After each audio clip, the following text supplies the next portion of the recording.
this. April 1912. The richest ship ever built goes down, and the man who financed her never boards. 18 months later, the Federal Reserve is born. A century after that, the printing never sleeps.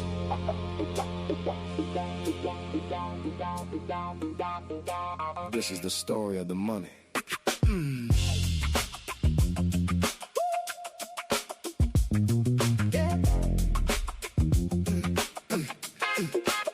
Yeah, the story goes the Gilded Age was printed on a manifest. A floating palace made in Voyage Morgan's grandest canvas, yeah. Asked the Guggenheim in streets aboard her when she slipped the pier. And legend swears that everyone opposed the plan they shipped that year. Now J.P. begged his pardon at the dock as health was ailing. So the old world's oldest fortunes met the water while the band was playing. But I only deal in ledgers, so I'll read you what Sundial did. 20 months from icy water to the printer, go about it.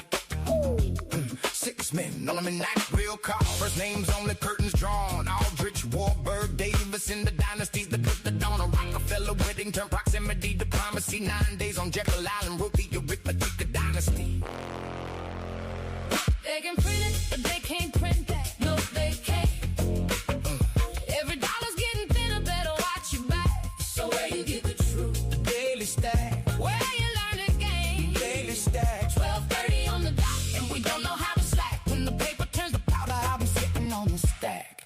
So the engine started humming, watch a century capitulating. 33 they took the gold, a signature note litigating. 6102 a decade in the silver, what you holding? Paid you 20, priced at 35, the share was silent golden. Then every war became a tablet printing press with underwrite. Vietnam drained out the vaults till Nixon cut the cord one Sunday night. 2 decades in the desert, ran it, Trugan on the ticket. No bond driving, no bake sales, just dilution, so specific. Come on, the whole casino nearly burned down to the framing. So they built a house with gold deposits called the ashes saving. Balance sheet ran wonderful while wages barely got a raise. That was just a dress rehearsal for the flood of later days. March 2020 markets in free fall. The Federal Reserve announces unlimited quantitative easing, unlimited. Within 2 years, roughly 40% of all dollars in circulation were created after that announcement. Some patterns are right. 2020, here's a trillion, here's another. Keep it moving, stimulated your reflection while the asset holders grooving. Them 2 rows like it was raptured, 40 points in 2 rotations. And they blamed your grocery bill on ships and weather patterns. Patience called inflation transitory till the world retired in shame. Every crisis fed the printer, every printer fed the game. And the debt cost 37 trillion, interest east the budget. Now the only buyer left is math, the math is never fudge it. So block 0 was the answer to 100 years of drinking. Chancellor on brink of bailout, stitched inside the Genesis awakened. They confiscated metal with a memo and a mandate. But the 21 million is a covenant no order can invade. They came for grandma's wedding gold with legislation, not a gun. But you can't confiscate a memory. 12 words beneath the morning sun. My keys, my coins on the door. Now they're selling you a stable coin, a dollar in a costume, programmable and traceable. A leash inside your wallet's living room. Tethered buying treasuries like a nation in the shadows. The empire found a new export. The deck rides on the app now. They can freeze it, that they issue. They can flag it, they can fence it. Money with enough switches of yours. It's just a rental with the minutes. So I hold the one they cannot print and cannot be commissioned. From the dub lines to the habit, not connected every mission. They had 6 men in a train car. I got candlesticks and cameras. 12:30 every weekday. Teaching history in stanzas. They can print it, but they can't print that. No, they can't. No, they can't.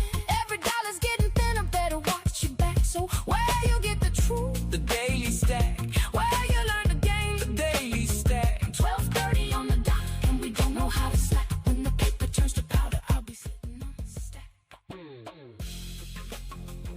The Daily Stack. Ladies and gentlemen, welcome back. It is Tuesday, July 7th, and we have a special guest, father of trades on StockTwits. Not on Twitter yet. We're going to get him on Twitter, though, soon enough. But I think you're on mute. I put you on mute. My bad. But we got a big day in store today. Fresh off 4th of July, the markets felt like they were going to get hot again, and then we started to pull back about 177 points. When I took notes on this, so it may have changed in the past 5 minutes or so. But very excited to bring you on the show today. We're going to be talking BlackBerry. We'll touch on Reddit again. Going to have a little shorter show today. We got about 20 minutes because I do have another guest. But if we like each other, things go well, maybe we do this weekly. But father of trades, introduce yourself real quick for those that don't know you, and then we'll hop right in. Yeah. So hello, I'm father of trades. I am mostly a swing trader. I am a degenerate options trader. And yes, I do combine those two things. So I like to take these big, long, crazy bets on companies that I find to be undervalued. I do take a bit of a value approach, hence the BlackBerry and the Reddit. And I've been doing this for 13 and a half years. I run a room, Discord trading room that is closing in on about 18,000 people right now. So yeah, I mean, that's my whole shtick, man, is, you know, I trade options, man. Yeah, well, I love it. We do too here. And Joey Salitro introduced us, and everyone Joey has has been the man. So and BlackBerry, let's definitely touch on that real quick. The headlines that I think of the day: SpaceX joined the Nasdaq 100 today. Strait of Hormuz heats up again. Maybe Trump goes after Venezuela. We made the joke of. I actually made a joke that he may go after Greenland, as he was pissed off about the USA game. And then, sure enough, this morning the headlines was like he's looking back at Greenland. So that was a joke when I said it that turned into reality. Other names that we'll get into if we have time here at the end. But BlackBerry was one of my first mini monsters on my previous show. The Pounding the Table, and I talked about it 2 or 3 years ago when it was about $1.50 or so, and it's been on a nice little run. I did not get in on that run, unfortunately. I sold around like 350, I think, and then have just watched it continue to grow. So I don't want another Palantir NVIDIA moment. I told my audience a million times, got in at like mid-20s on those, sold for a 3x, and then just waited for a dip that never came. It never came.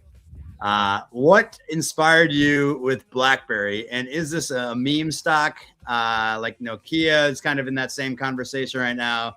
I think it's real based off all the research I did again several years ago, and I'm sure it's only advanced since then. But so really the thesis is mostly related to QNX, right? So to understand BlackBerry's resurgence and to understand their resurrection from the dead, we need to understand what is QNX and how does it fit into our modern world.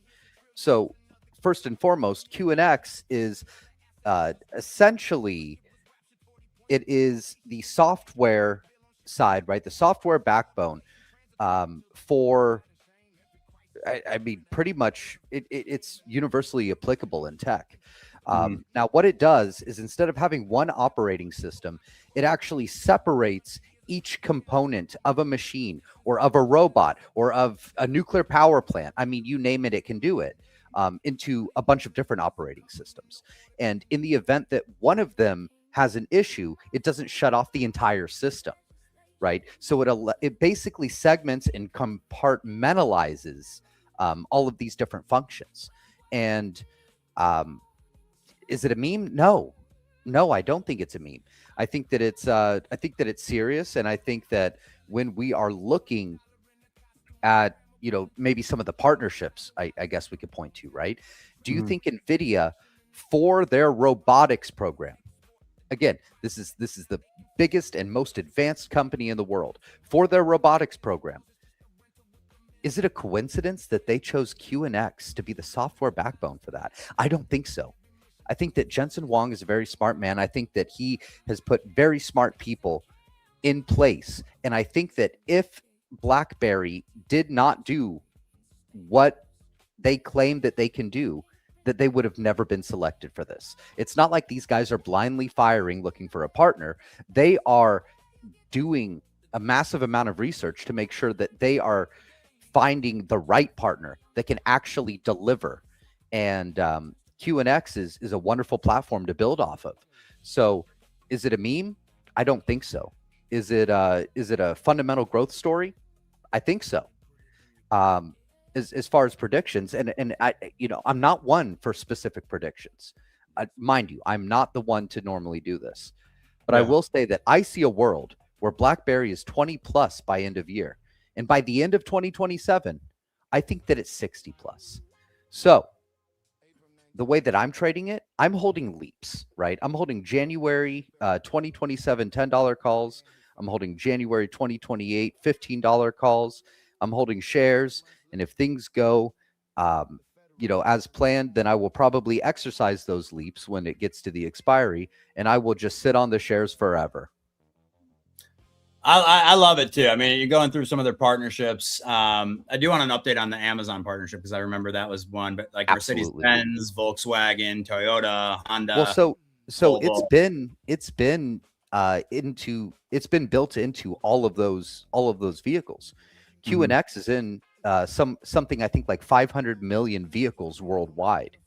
Oh. And I think that speaks to the strength in physical AI in general and robotics, because what is a modern car if not basically a robot on wheels?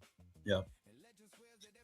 No, I mean, I think it's, you see it with Tesla, obviously, first. We just talked about RIVN actually yesterday.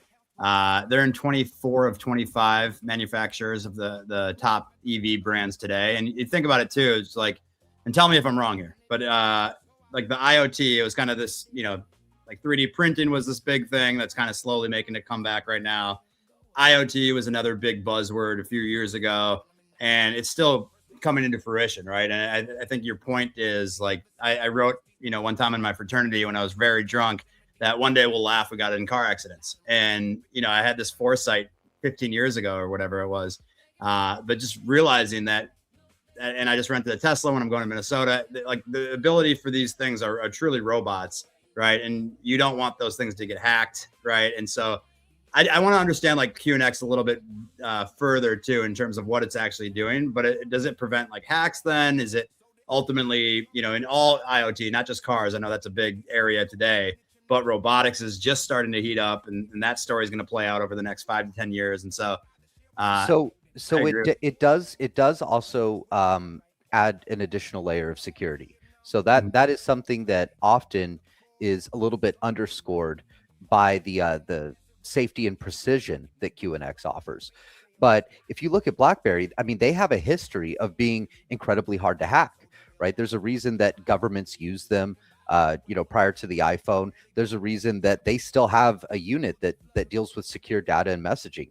I mean, hell, there are messages from like the original co-CEO that are sitting on a database, right, at the BlackBerry headquarters that have never been accessed, that have never been hacked, right?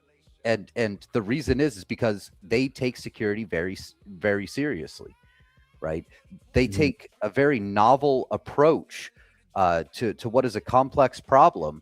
And it has worked out, going all the way from calls to messaging, to being able to basically split up the signal with cell phones.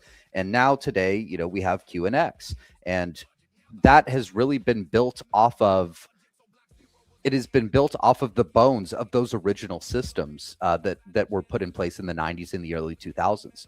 So the evolution is truly remarkable.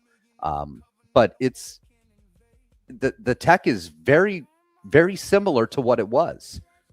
It's just now, what percent do you know of their business? I mean, the BlackBerry, which people know and love, is kind of this nostalgic, when I was in college, everyone had a BlackBerry. Is that like a very small portion of their revenue nowadays, right? I don't even exist.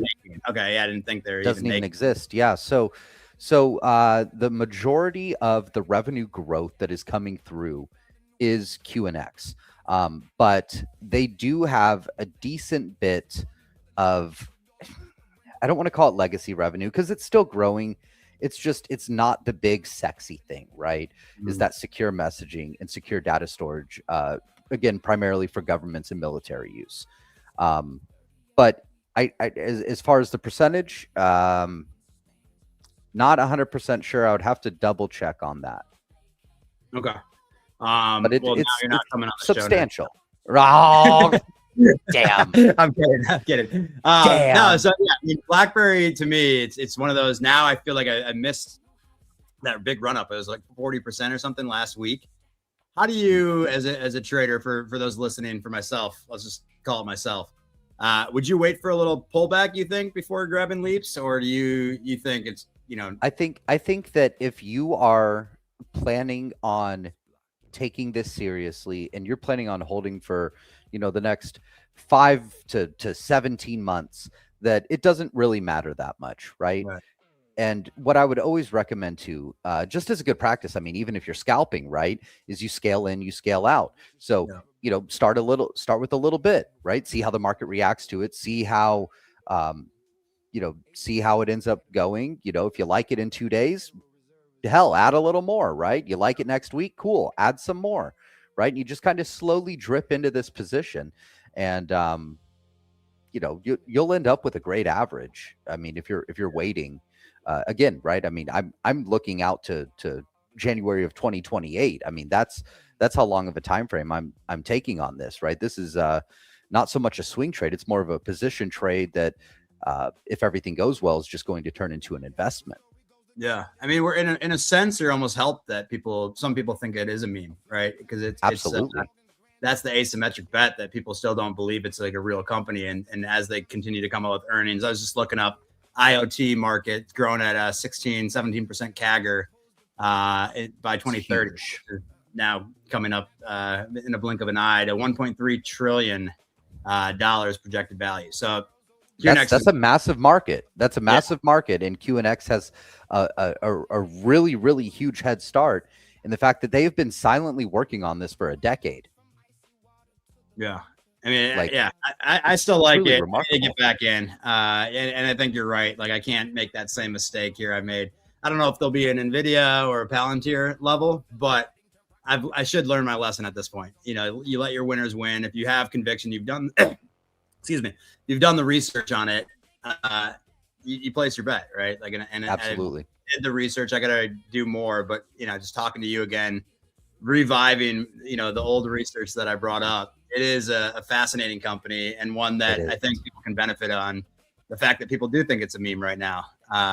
And I'm sure there's a lot of short positions out there as well. I haven't looked, but not really. So there's a lot of, people or a lot of funds, probably honestly market makers that have shorted calls, but as far as like the short interest on the shares, it's really low. It's something like 3.5%. I mean, this isn't something where I think that a squeeze is going to happen, right? Like, my case for this is strictly fundamental. It's strictly based on the product and the belief in the management team to execute. And, you know, the president of QNX, John Wall, that guy is brilliant. I mean, listen to that guy talk. After this stream, guys, I'm telling you, just go look up John Wall QNX, listen to him talk, and you're going to see that, you know, he's a really smart guy. And I think that given what the product is, the only real question is, do you think that the management is stupid?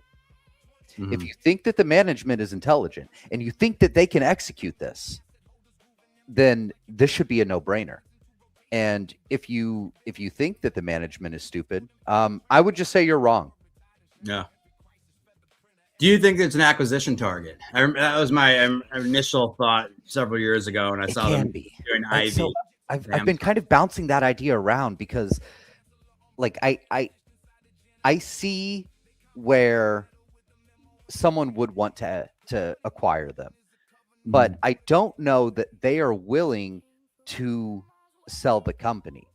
And as far as, like, I mean, obviously, you know, there's always like the threat of a hostile takeover, but I don't know, man. I feel like it's speculative. I feel like they want to go it alone. right?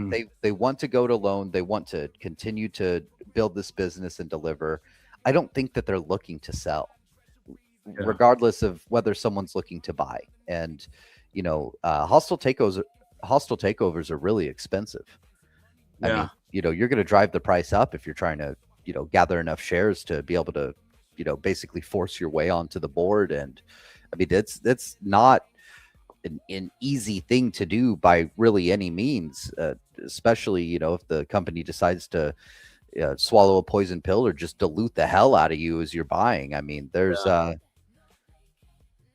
there's also some protections in the Delaware incorporations. So I mean, there's a lot there, and I don't know, man. That's a tough one. That's a really tough one. Well, if they get a good multiple, you'll end up on top in some direction there as well. Reddit just ticked to 103 or 203. Excuse me. Reddit. This is almost a Reddit podcast now. At this point, we've been talking about it so much. Joey got me in on it several weeks ago. It's been on a nice little run, and I think up 17, almost 18% in the past 5 days, 18% the past month. So people are starting to take notice. We've had the two catalysts being obviously the Anthropic. We think they'll settle before Anthropic IPOs. Reddit also has, incredible margins on a lot of that, but then the LLM deals as well. So they got two LLM deals, OpenAI and with Meta, that they're going to be renegotiating. People think Wells Fargo, I think, said it was going to be 500 million. So it's like a 4x of what they're at. So I think that when it comes to those LLM deals, when Reddit first made those deals, they were very much the small guy, right? They had just IPO'd. They weren't really turning a profit at all, right? They were a business that was the fourth most visited website on the internet and had failed to make any kind of profit or even break even for 2 decades. And I say this as an avid Reddit user, right? I love Reddit. As a user, I love it. I'm on it all the fucking time. So I think that, when those deals were originally struck, Steve Huffman didn't really have the leverage to negotiate for really, really, good deals. That has changed. So ChatGPT, about 40% of what ChatGPT spits out is sourced from Reddit, right? Yeah. Reddit and Google are the largest providers of this data. So I think that now that they're reliant upon it, there is a much better case to be able to strong arm these firms into paying a hell of a lot more. Yeah. Right? A hell of a lot more. I agree. And I've been excited about it. I put a good chunk into it. So the thesis just made sense. And it seemed like one of those like easy trades, which don't come around very often. And for me, it's not a trade. I'm in it for, I think, the next couple of years at least. I'm in it for the long haul to watch it play out. But yeah, it is exciting. It is kind of the forgotten social media in many cases. But I tell people all the time, like if I'm looking for a new restaurant, I'll type in the city and then Reddit because it feels like actual real reviews. I don't know if Google's well, it's definitely because it is. And not only that, but what I like is that Reddit is the master of the niche community. So, I mean, you can have your little Facebook groups and whatever, but you get the real true niche communities, one with anonymity, right? Because people, when they are not, they don't have to have like their friends and family viewing their posts, right? They don't have old classmates they don't give a fuck about, but somehow, they care about the opinion, right? Viewing their post, they're a lot more open and they're a lot more candid generally. And I just really like the structure because you can find absolutely anything. I mean, you've been playing this video game. Great. There's a Reddit for it. You want memes, political memes? Fantastic. There's a million Reddits for it. Even some of the more obscure ones, which I always like to point out just because they are so ridiculous and it speaks to the power of the niche. There is a Reddit called Dragons Fucking Cars. And it is hand-drawn artwork of dragons fucking cars. And then there was a response Reddit. Okay, there was a response subreddit which is Cars Fucking Dragons. And would you believe it? It is Cars Fucking Dragons. Incredible. So if you can find hand-drawn artwork of dragons fucking cars, you can find anything.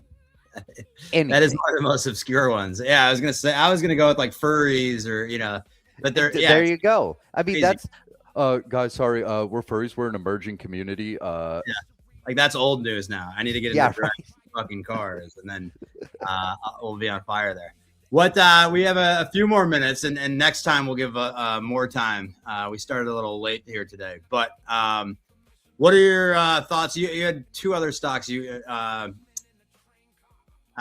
in Indie, right? Was one of them. I like Indie, and I've really been looking at SoundHound a lot, and I've been buying into SoundHound.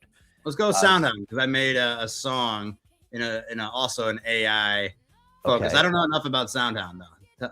So SoundHound is in the process of acquiring a company called LivePerson, and it is really, really interesting in the way that it's going to basically naturally complement their existing platform, right? So LivePerson has a massive amount of contracts, right, including with Amazon. I think that they have one with Walmart too. Don't quote me on that second one, but I know Amazon for a fact.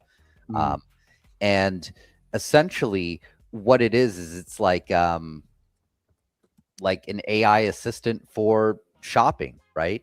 Now, given what SoundHound does, because what they do is they have an AI that can essentially listen and, understand and have a conversation with you and help you find the answers that you're looking for. I think that is a really strong acquisition. Now, they are planning to do it with it's going to be an all stock transaction, so it will be slightly dilutive. But I think that dilution is going to be very accretive, and they are going to be taking cash and paying off all of the debts of LivePerson, so that way there is no net debt on the combined company. So they are going to be putting themselves into a position where, yes, they dilute a little bit, but that is going to immediately be able to start generating free cash flow. So I think that it's really interesting.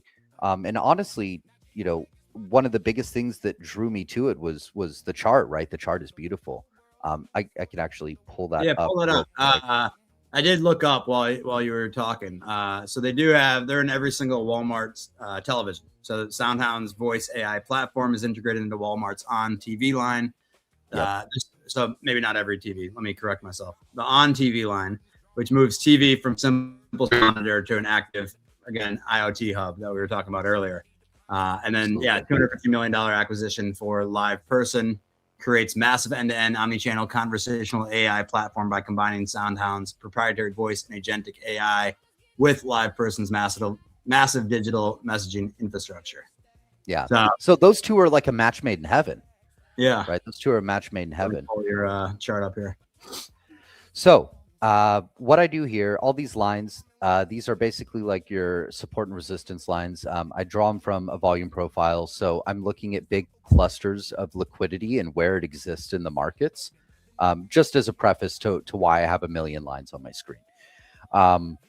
Now, this thing hit a nice, really, really clean triple bottom.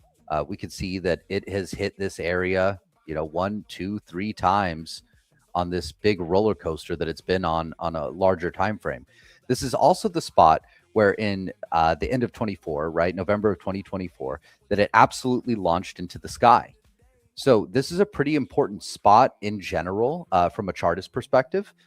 And, this bounce has been really, really clean.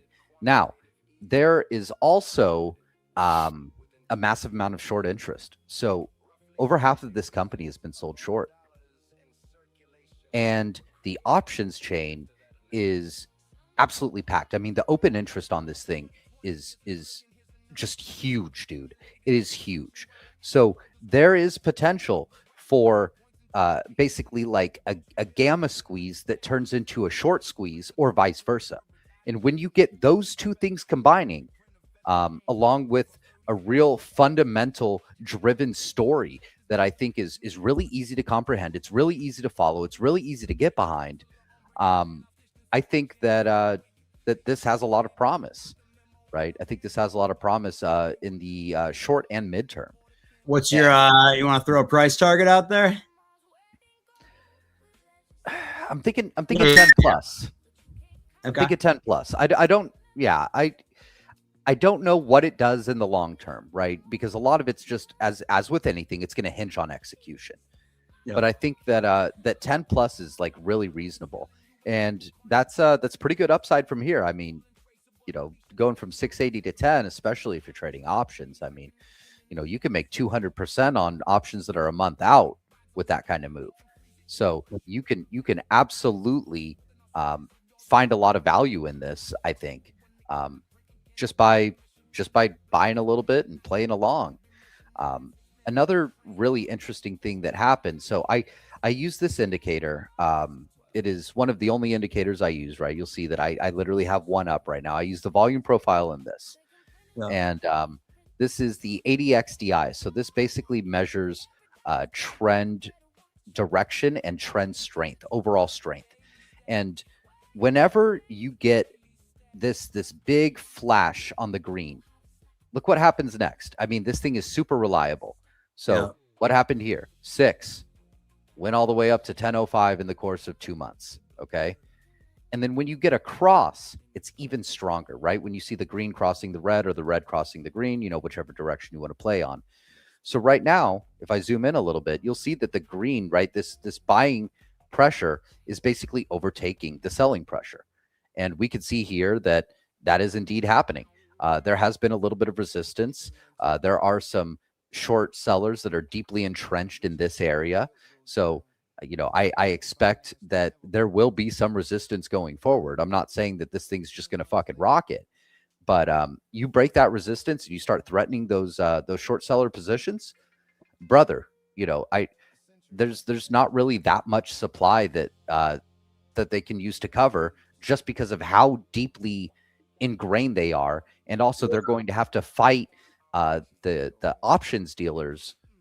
They're going to have to fight the options dealers for that supply, because the options dealers are going to be hedging the calls that they sold by buying shares, which means now we have 2 sources of demand into what is actually quite limited in supply. Dude, I love it. This is one I'm gonna have to take a deep look into. I haven't played around with SoundHound at all, but you're selling me on it. So I thought that it was a meme, right? Because I got to be honest with you, like when it comes to AI, like dude, there's just so many garbage companies out there, man, and it's hard to take them seriously. But I think that SoundHound, through the years, they've been executing pretty well. And I think that they are they're kind of proving that they're a real firm. These guys have real profits. These guys are making a really smart strategic acquisition. I think that this one can be a winner. Well, father of trades, I hate to cut you short. We do have Cory, the founder and CEO over at Swan, coming on here, so I gotta bring him on because we've been trying. You can stick around and listen. He's fresh off some really cool shit that we're gonna get into. So I'm absolutely gonna listen. I will put you off stage. We'll bring Cory on here. And sorry, let me say goodbye properly here. See you guys. Thanks for having me as well. Thanks for having me. I really appreciate it. We'll definitely try to do this weekly. Yeah, let's do it. Man, enjoy. All right, let's bring him. How we doing? Here we go. All right. What's up, guys? That's more trading talk than I've been subjected to in quite some time, but dude seemed to know his shit, so that was fun. Yeah, we've mixed it up. We brought in a little AI, a little stock trading, but we are a Bitcoin podcast at the end of the day. I love it. I brought my "Say Crypto One More Time" T-shirt for you guys, but I love it. I love it. Do you guys have a merch store? Yeah, swan.com/store. Let me see that. Now you have to buy something, Jody. You can't. It's just it just redirects to my former colleague at Swan, Neil Jacobs, owns and runs FOMO 21, which is everybody has a store on there. It's awesome. Very cool. Very cool. About Well, half let's my give you t-shirts. a proper introduction, which many people that are watching this podcast probably are familiar with you already. What I wanted to talk about, well, several things, but very, very cool. You guys just did a Bitcoin only partnership with Cleveland Cavaliers, along with Rich Paul's Clutch Sports Group. Full documentary called Bitcoin Season. Our friend and also co-host apparently made a Halston Valencia, I believe, was in part of the show she mentioned. And then also, I think she helped with the production a little bit, actually. Yeah. Okay, maybe got a producer credit. Yeah, she knows Mike, the director and producer, and definitely helped out with some of the shoots, as far as I know. Okay, and then the bigger story, and I believe it's public. It popped up on AI, so I think you guys can share about RBX, so the real Bitcoin exchange, which lets ETF holders convert their shares into real on-chain Bitcoin in a single transaction. So yeah, that to me is the most exciting thing I've heard. When I was talking to Brandon Quittem about this, and I was like, holy shit, I wish I did that before I put it all into IBIT prior to that. So welcome, first and foremost. Thank you. And I'll put your name up on the board here. Sure. Awesome. Well, I appreciate that. And let me just go ahead and lead with something I tried last week and it worked great, which is if you're watching this and you know these guys to have good quality guests on, you have a question about anything that we're talking about, email me, Cory@swan.com. I actually get way fewer emails than Twitter DMs. I get buried in my Twitter DMs. So if you actually want me to answer and shine in the inbox, literally email me. Nobody emails anymore. Cory@swan.com. So yeah, RBX, big deal. The real Bitcoin exchange. We've been working on it for almost 2 years. It's basically, we got the legal advice and coverage basically so that all the rest of us can do what the authorized participants do and essentially kind of check out the physical. So if you structure it in the exact right way in a broker dealer account and it's the funding is instantaneous so that it never goes to cash, obviously not tax advice. You should ask your own advisor, but I and lots of swans and lots of our private clients have been able to do this and carry their cost basis forward and not pay cap gains tax. Now, that doesn't really matter right now with IBIT and FBTC underwater. It matters a ton for people that have GBTC from back in the day, because not only do they have huge cap gains tax, they're also stuck in Barry's gulag at 1.5%, which is like 10x higher fees than Morgan Stanley, 6x higher fees than BlackRock and Fidelity. So it's a shit product, and it's very cynical of them to trap people in it and just milk them because people don't want to pay the cap gains tax. So it's about $10 billion worth of Bitcoin that just should exit like right now. Not financial advice, but have a look, email me, check out swan.com/RBX.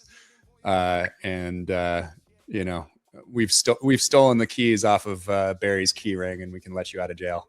Yeah. For our audience, for those that don't know, before widespread Bitcoin ETFs were approved, before we had that big wave of 13 ETFs getting approved, and the most recently, like Morgan Stanley coming out with their own, I believe earlier this year, Grayscale was the only option. And they were like essentially becoming this mousetrap to, trap capital looking to get into Bitcoin. But the fee ratio is so high. For the history of it, is this something where you guys saw, okay, all these ETFs are coming out. They're looking at how, they can just like lower fees, and someone like Morgan Stanley can just come like launch a new product, undercut every other ETF. But there's still trapped capital in this original, plan. I know people that have, and I think you've mentioned as well on X. I've seen you've talked about using Grayscale, but Grayscale also has like they're big in BitTensor. It's just not like necessarily the company you want to park long-term capital in. If you are a hardcore Bitcoiner, right? Yeah, so look, I obviously am a hardcore Bitcoiner. The vast majority of Grayscale's business is that one product. It's just GBTC for the most part. Everything else is pretty minor. And it was the SEC itself that created the opportunity for this product because the form of ETF that they approved, and if you remember back in, I think it was May or June, so Q2 anyway, of 2023, it was the final guidance they gave to BlackRock, basically of saying what form of ETF they would accept from them, essentially. And it was a grantor trust. And in a grantor trust, the client actually owns the underlying asset in the ETF. So even if the company that issues it decides to be a dick and not allow redemption in the underlying asset, if you can exchange it directly for that asset, instantaneously in the right way with the right, setup and legal cover, et cetera, then you don't pay cap gains tax. So some rich family offices and some funds have actually been doing this ever since the ETFs launched. So they started getting out of GBTC immediately, January, February of 24. But, they were doing it very bespoke, very expensively with their own lawyers. Nobody has democratized that and figured it out for everybody and made it available until us. So is this going to be, I know you said GBTC, is this going to be for IBIT eventually? Are you coming? It's for all of them. It's just like very few people have cap gains tax in those products because most of them bought, it ran up from 39K Bitcoin to 73 Bitcoin and, a few weeks after the ETFs launched in early 2024. So very few people have big cap gains in those products. But yeah, it's there forever now, available to get people into the real thing, which really maps the customer journey that we find. I'd say probably 2/3 of our clients that have come to Swan in the last year already had some Bitcoin price exposure through an ETF. Yeah. And it's only natural that as they get further down the rabbit hole and they start reading up and listening more and paying more attention to Bitcoin, some percentage of those folks obviously get into the real thing. And this is the way that they can transfer that into real on-chain Bitcoin, along with buying a lot more of the real thing. Yeah. So if I have this, I'm just going to talk for myself. I have a bunch of IBIT right now. I'd rather have Bitcoin itself, and I just had it from an old retirement account.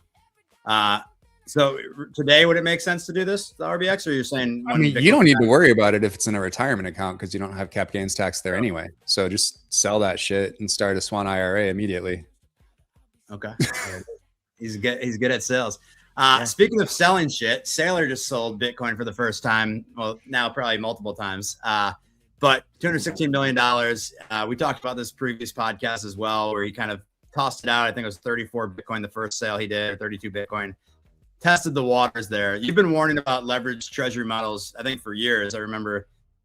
I wouldn't say warning. I just say educating. Like, it's obvious that there is value that can be created here by tranching the returns of Bitcoin and having a junior tranche and a senior tranche. Like, there's nothing special about that.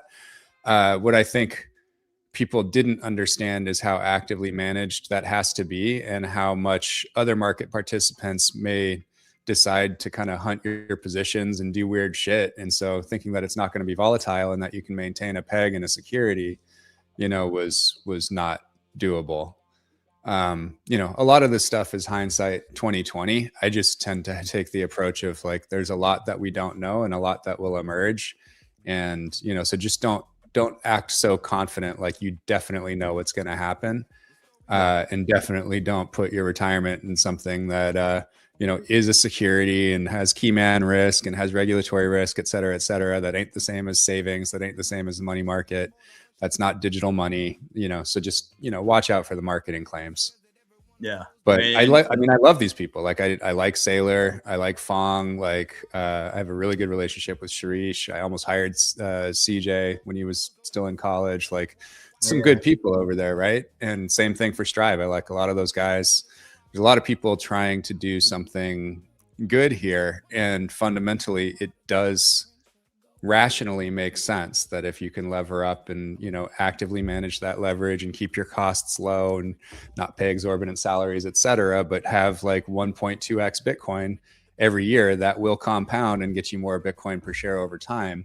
But there's no way to just kind of add perpetual leverage without actively managing it.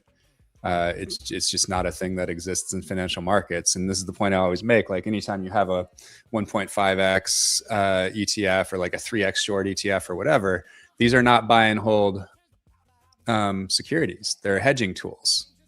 Yeah. I remember. So they always have tracking error. They always underperform.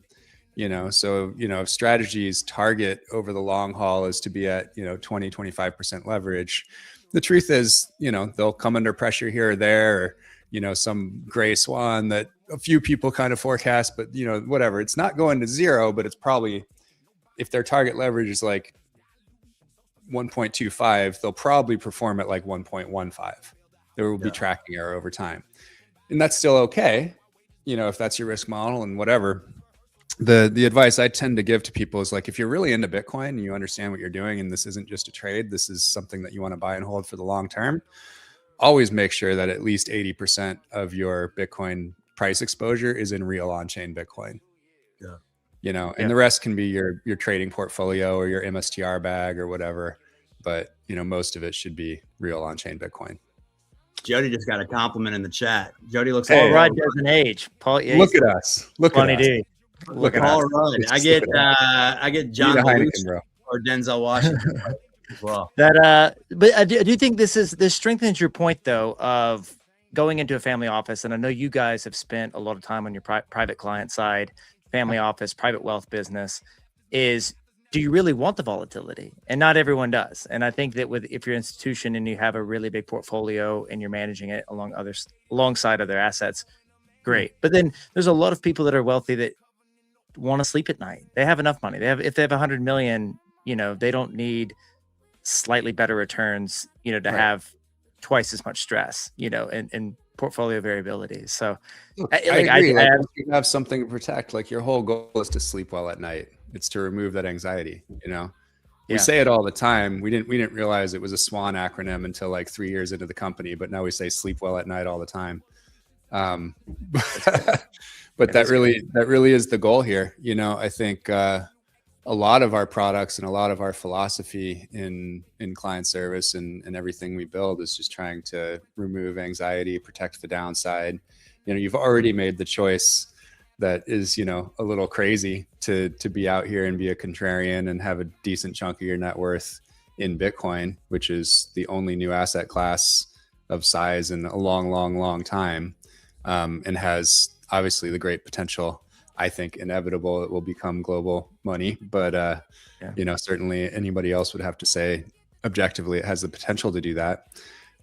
It's a big bet for a lot of people that you know, that are going down this route. And so I think you know, being conservative and just kind of checking all the boxes so that you can worry about it the least amount possible is where you kind of want to be. Yeah. I was going to jump in just because it's 4th of July. You were a loud voice with the Strategic Bitcoin Reserve. Any thoughts there? Like coming from like, I'd call you like an OG in the Bitcoin space, right? We talk to the Bitcoiners that are like super OG. They don't want institutions coming in. They don't want the government coming in. Then you talk to what I call more realistic people, since anyone can buy Bitcoin, they're going to. What are your thoughts on like the overall Strategic Bitcoin Reserve? Is that to get him elected, do you think, with a huge sum of money? Or do you think this is something they're seriously considering? And just overall take on, would that be good, you know, if government starts? So I was always neutral on whether it's a good idea or not. And I was always negative on it actually happening. There were 3 things in the offing, and it was stablecoin legislation, crypto legislation, and Bitcoin legislation. And there's 2 constituents. There's the crypto industry, the non-Bitcoin crypto industry that made all the donations and paid for it. So they put, you know, over 50% of the campaign funding for the last cycle was non-Bitcoin crypto companies taking advantage of Citizens United. And then there's the government is the other side, whether that's state, treasury, Fed, whatever, White House, you know. And so stablecoin legislation was good for both. It was good for crypto and it was good for government because, you know, basically foreign governments have been net sellers of treasuries since 2014. It's been going on for 12 years now. And so they have to replace that demand. And that's why you see the loosening of the OCC charters. It's why you see, you know, this joke that there would be 200 different branded stablecoins is kind of going away. All the neobanks and all the banks are just representing it as dollar balances, which of course, if you're representing it as dollars, you're going to have regulation to actually call it dollars, which is why it's all being regulated. And so it was good for crypto and good for government to pass stablecoin legislation. It's obviously good for crypto if Clarity passes, because they can stay out of jail and they can keep on marketing pump and dump scams, but they can also just progress to the natural end state that I've been talking about since 2019, that the inevitable most bullish case for crypto blockchain DeFi is to just become part of TradFi. And that's their goal. That's what they want, right? I do panels now with, you know, crypto infrastructure executives, and they're Bitcoin maximalists. They see no use for altcoins, and they're worried about, you know, tokenized this, that. They just want to be, everybody wants to be Robinhood and Coinbase and just be like a retail liquidity venue for all assets all the time. Prediction markets, tokenized gold futures, companies, real estate, stocks, altcoins, Bitcoin. They don't give a shit. They just want to just churn people through transactions all day long, like a casino. And so that was not necessarily good for government, in as much as a lot of their funding comes from the banking industry, and they don't want the competition. And that's why you see Clarity hung up, because there's one side that wants it and the other side isn't so sure, because it doesn't do anything good for the government, and it does bad things for their other big source of donors, which is Wall Street, because it creates competition on Wall Street. You have incumbents that don't want competition, and that's why Clarity is hard to pass. And there's nobody that paid for Bitcoin legislation. It was just a marketing promise to, you know, cut a deal with the devil for BMAG and the BMAG conference and that kind of thing. It was just kind of like the latest theme to try to make some money and meet some people and do some things, basically. And the Trumps basically took advantage of all this, as we know from the numbers, somewhere between $2 and $3 billion that retail lost, that went straight into their pockets. And that's how they got paid. And they don't care whether it's from stables, you know, they don't care whether it's from crypto, they don't care whether it's from, you know, pumping ABTC stock, like whatever it is, they had their hands out for all of it. Yeah. At this point, I know you mentioned Saylor, Fong, you know, their team, I totally agree, is very good execution, very smart. You've talked in the past about Alex Mashinsky over at Celsius, obviously Sam Bankman-Fried. We have in the narratives of Bitcoin Twitter, core versus knots. We've had a lot of people like seeking out the blood in the water with strategy and stretch, you know, as the iPhone moment that suddenly iPhone's not working. It dropped down to like 82, 83. Now it's back up to the 90s. Do you think the community is just looking for an enemy? Who do you think is the enemy now? Or is the enemy just complacency? Or some of these people co-opting the Bitcoin side of it without really believing in it? Look, so much of crypto has just gotten taken over by stable coins and TradFi. So there is no it's not a lot of brain power doing altcoin things anymore. Bitcoin has always been very decentralized and doesn't need a lot of development. It just needs to be money and a capital asset, and everything can be built around it with various flavors of decentralized software that don't need tokens. They don't need their own tokens. And centralized companies, you know, the last mile payments, everything, you know, that's just swapping a BN for yen, euro, or dollar. Like it's not hard. You can spend with a debit card or a credit card, you can spend Bitcoin anywhere in the world right now. There's nothing blocking you from using it as a medium of exchange if you choose to. So, you know, I think the last battle, which was about 7 years, was Bitcoin versus altcoins. And it was $100 billion of altcoin VC pump and dump money trying to promote better Bitcoins and mostly lying about Bitcoin all the time as their main marketing message. And that was basically done after the CeFi collapses and FTX and the launch of the ETFs. That's just not a fight anymore. That's over. And so now we're in the long war, and the long war is the real one, which is Bitcoin's network effect versus the dollar's network effect. And the dollar's network effect, I mean, is the underpinning of the entire Western financial system.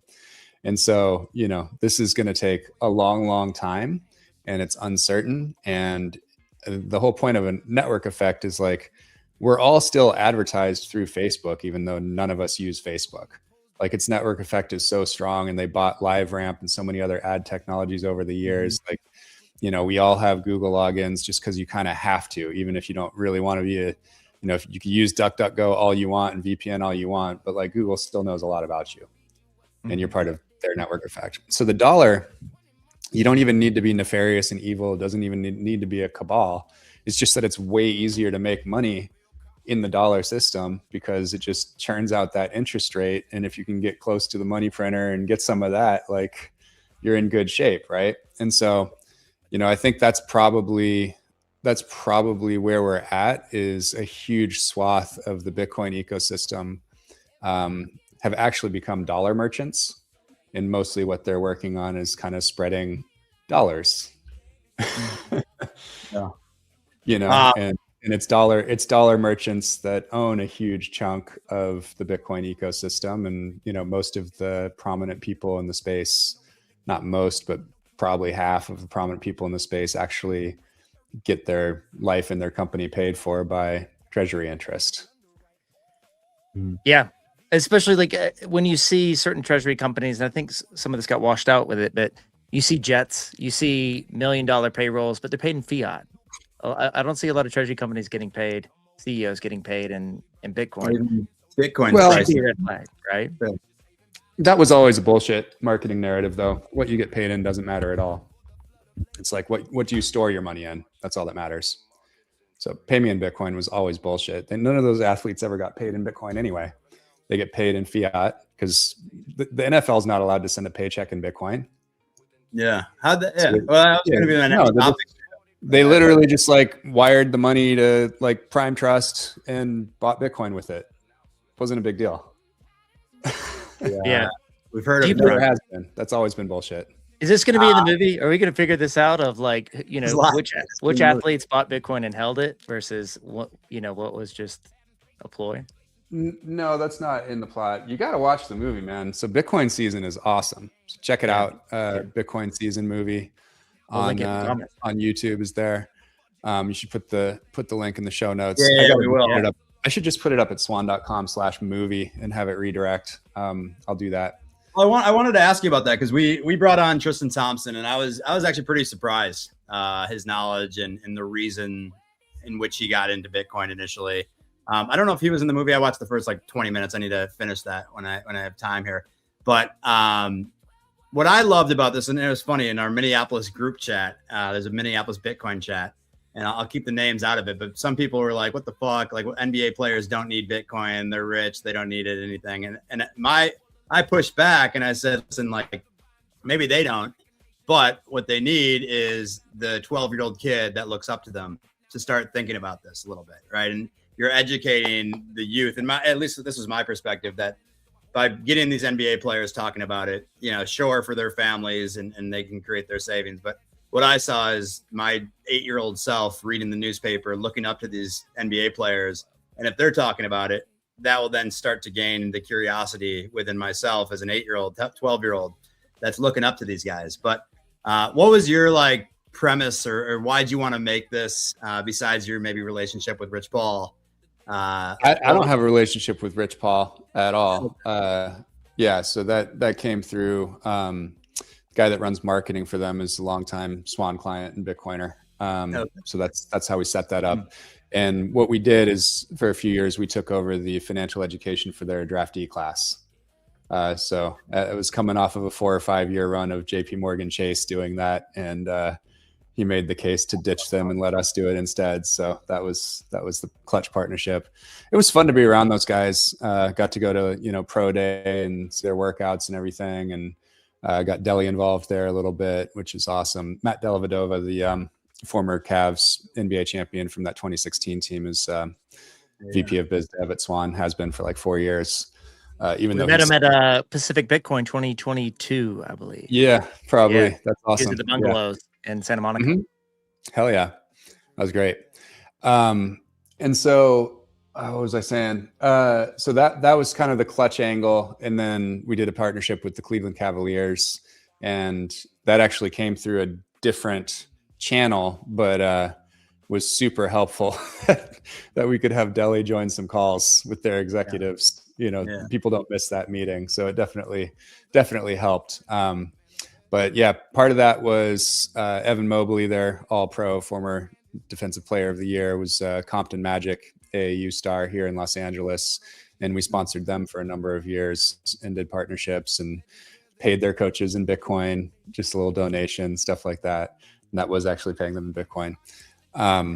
So yeah, it was kind of just, it was like the AAU level, and then it was kind of the college guys that were getting drafted, and then it was at the pro level. So the whole movie is about getting Bitcoin into all these levels. One thing I would push back on is like everybody needs Bitcoin.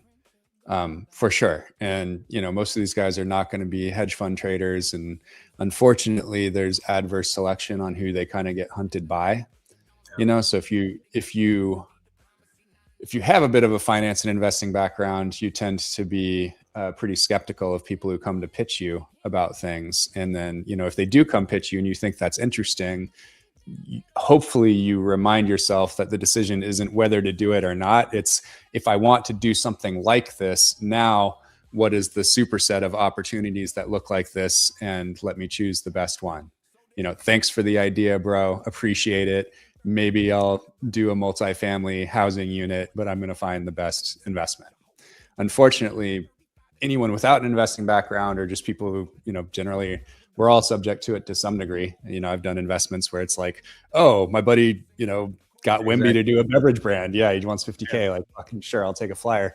Whereas, if I were being smart, I wouldn't do that. I would look at all the beverage investments or the CPG investments I would hit my friends that run CPG, VCs and see what deals they have and be like, oh, here's my portfolio allocation to private CPG companies. It's not usually how it works. And it's worse for athletes because they just don't care that much and they're limited time and they're doing other things. So nobody needs Bitcoin more, honestly. Even the max contract guys, like take like a Trey Young or somebody like that, they should have some of their portfolio in Bitcoin. And it's probably the most important for somebody that has like a normal NBA career and, maybe it makes 20 mil over 4 or 5 years and they're out, so now you got to make that last. For not for long. I worked as a summer intern at an NFL agency. And he always said that his whole thing was Institute of Athletes. And that was their whole premise as well. We need to educate these guys. NFL's not for long. The average tenure is, I think, 3 years or not even. Yeah. Now. Yep. So, it's absolutely brutal in the NFL.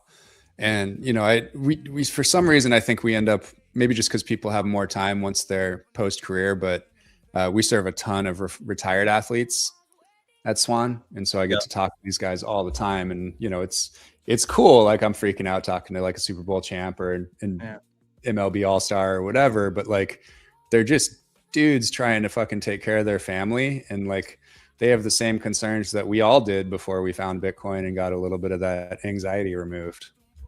Yeah. What was the impetus to create it? I mean, besides the network and you had these people kind of in your network.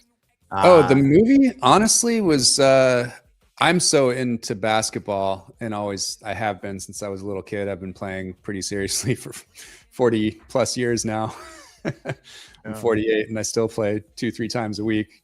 Shot around yesterday. Nice. I'll go to any park with my kids where there's also a basketball hoop and they can stay as long as they want. And that's been going on for a long time. So we've always had a lot of basketball players at Swan. There's a bunch of former high school stars and we probably had 4 or 5, D1 and D2 guys over the years. And that's just kind of a thing. I think because I shit post about basketball and Bitcoin. If anybody's into those two things, this is like their dream job. Yeah. And then, so a Bitcoiner named Mike Nickel, who's a very successful documentary filmmaker, he's, sold stuff to streaming and I've watched his movies on the back of, JetBlue and Delta flights and stuff like that. So very talented guy, became a big Swan fan, saw all the basketball stuff. He asked me to be part of, a movie of his like 2 or 3 years ago, called The Spoils, which was about the Compton Magic. And had me actually just like as a set piece for the documentary, meet the CEO and coach of the Compton Magic and film the interview and kind of the introduction to Bitcoin and all that. And it ended up developing into a friendship between the companies, us and the Compton Magic and me and Tope. And, we ended up doing the thing with the coaches and the whole Compton Magic team came to Pacific Bitcoin. Oh, that, yeah. The professor was there. Professor was there. He go back to childhood. He completely wore himself out, going one-on-one with Ray King, who was the Magic point guard, was just an incredible defender, and Prof just couldn't shake him. That's actually why Captain Youth, the rapping Bitcoiner, destroyed the professor in 2 games of one-on-one because Prof was exhausted from getting bludgeoned by one of these Compton Magic kids. Professor's awesome. I love Grayson. He's great. He's good. Classic. But that was pretty funny.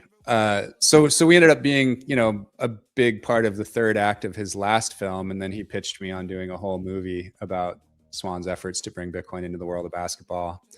And they just did an incredible job. And it really is good. Well, yeah, that was the thing.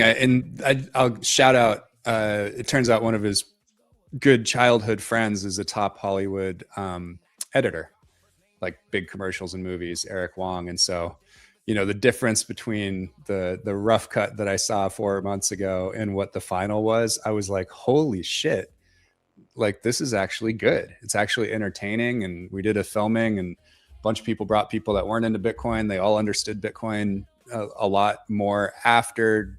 Everybody clapped, everybody stayed in their seat the whole 80 minutes. Like, it's pretty good. We're getting good feedback on it. Have you had a lot of more teams reach out or athletes? Have you noticed the trickle down yet? Yeah. I mean, we always get inbound of teams looking for sponsorship dollars. And so, yeah, obviously like people have, it's like some junior marketing person at every team's like seeing this come out and seeing if we want to do anything. Maybe in the bull market. Yeah. In the last bull market at one point before some things went sideways in like summer of 24, like we were going big and planning to be on the Clippers jersey for like the 25-26 season. Yeah. Like, maybe we'll come back around there someday, but not the way the market is structured right now. Again, we're so focused on kind of affluent and high net worth at this point and serving kind of, I would call it like the 80th to the 99th percentile. So our sweet spot is if you have like 1 to 30 million of assets and you're putting some of it into Bitcoin, like we're a really good partner for that. There was a lot of pushback recently with RIVN, and RIVN recently bought the patch on Golden State Warriors jerseys.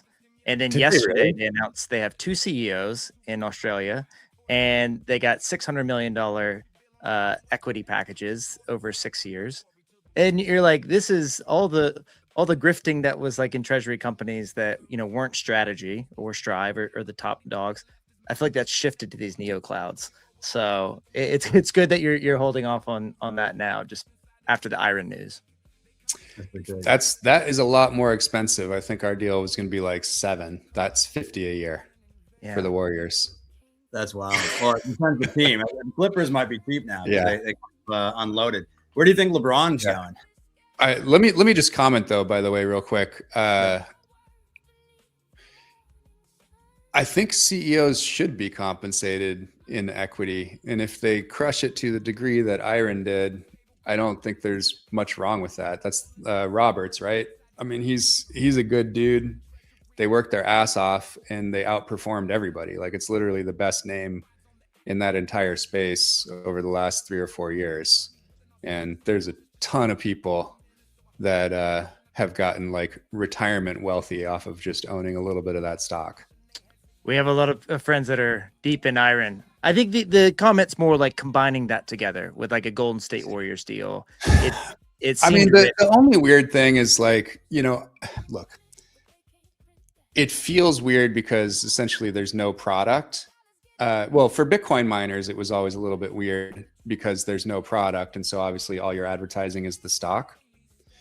But if you think about it from a sort of corporate strategy standpoint, the more liquidity you have in your stock, the cheaper your cost of capital is, which then makes you able to invest more and create more jobs and like do more shit. And so it's not like I don't think that the SoFi sponsorship makes sense just for customer acquisition. People that can afford tickets are above SoFi's market for the most part, right? They're like Merrill Lynch and up if you're buying NFL tickets. But it's great for investors and for stock buyers. And you're essentially promoting the ticker. When you promote RIVN, you promote SoFi, you're promoting the ticker too. And that lowers their cost of capital, which means, and if the price goes up, then they can afford better employees and you can build better products. And like, my point is it's fuzzy. There's things in the pro column, there's things in the con column. And I don't just assume, oh, big pay, that's bad. Or, oh, no customers sponsoring, they're just shilling a stock. That's not necessarily bad. That can actually be a good thing. Well, especially the Warriors, where all that tech money, they're smart to be in the Bay. I was going to ask real quick, who do you think LeBron's going to go to? Any Rich Paul secrets that he? No, I have no secrets. Look, man, I mean, it's a farewell tour season. I think this hopefully will be the last. Mad respect for the longevity. Seeing a lot of Lakers games, and unfortunately, it's just like, how do you keep your energy up to play good defense? You got to break up the three non-defenders on the Lakers. You can't have Luka and Austin and LeBron on the floor at the same time because the other team's playing like 5-on-2. It's really rough. So, go somewhere that what he should do is he should literally go to whoever has the best defenders. Like he should have been looking at like just go play with one of the Thompson twins. Like literally go to Detroit or go to Houston if you want to win a championship, because one of those twins can cover for you, Ahmed or Asser. Like that's how I think about it. Who's the top active player you would want to play one-on-one against? Well, most of these guys, it wouldn't be fun at all. Not saying you're gonna win, but not even. You're not gonna get. It's. Oh my God, the level. I remember when I started running into. There were a lot of years in my career where I would almost never run into somebody that was like faster, stronger, and more skilled.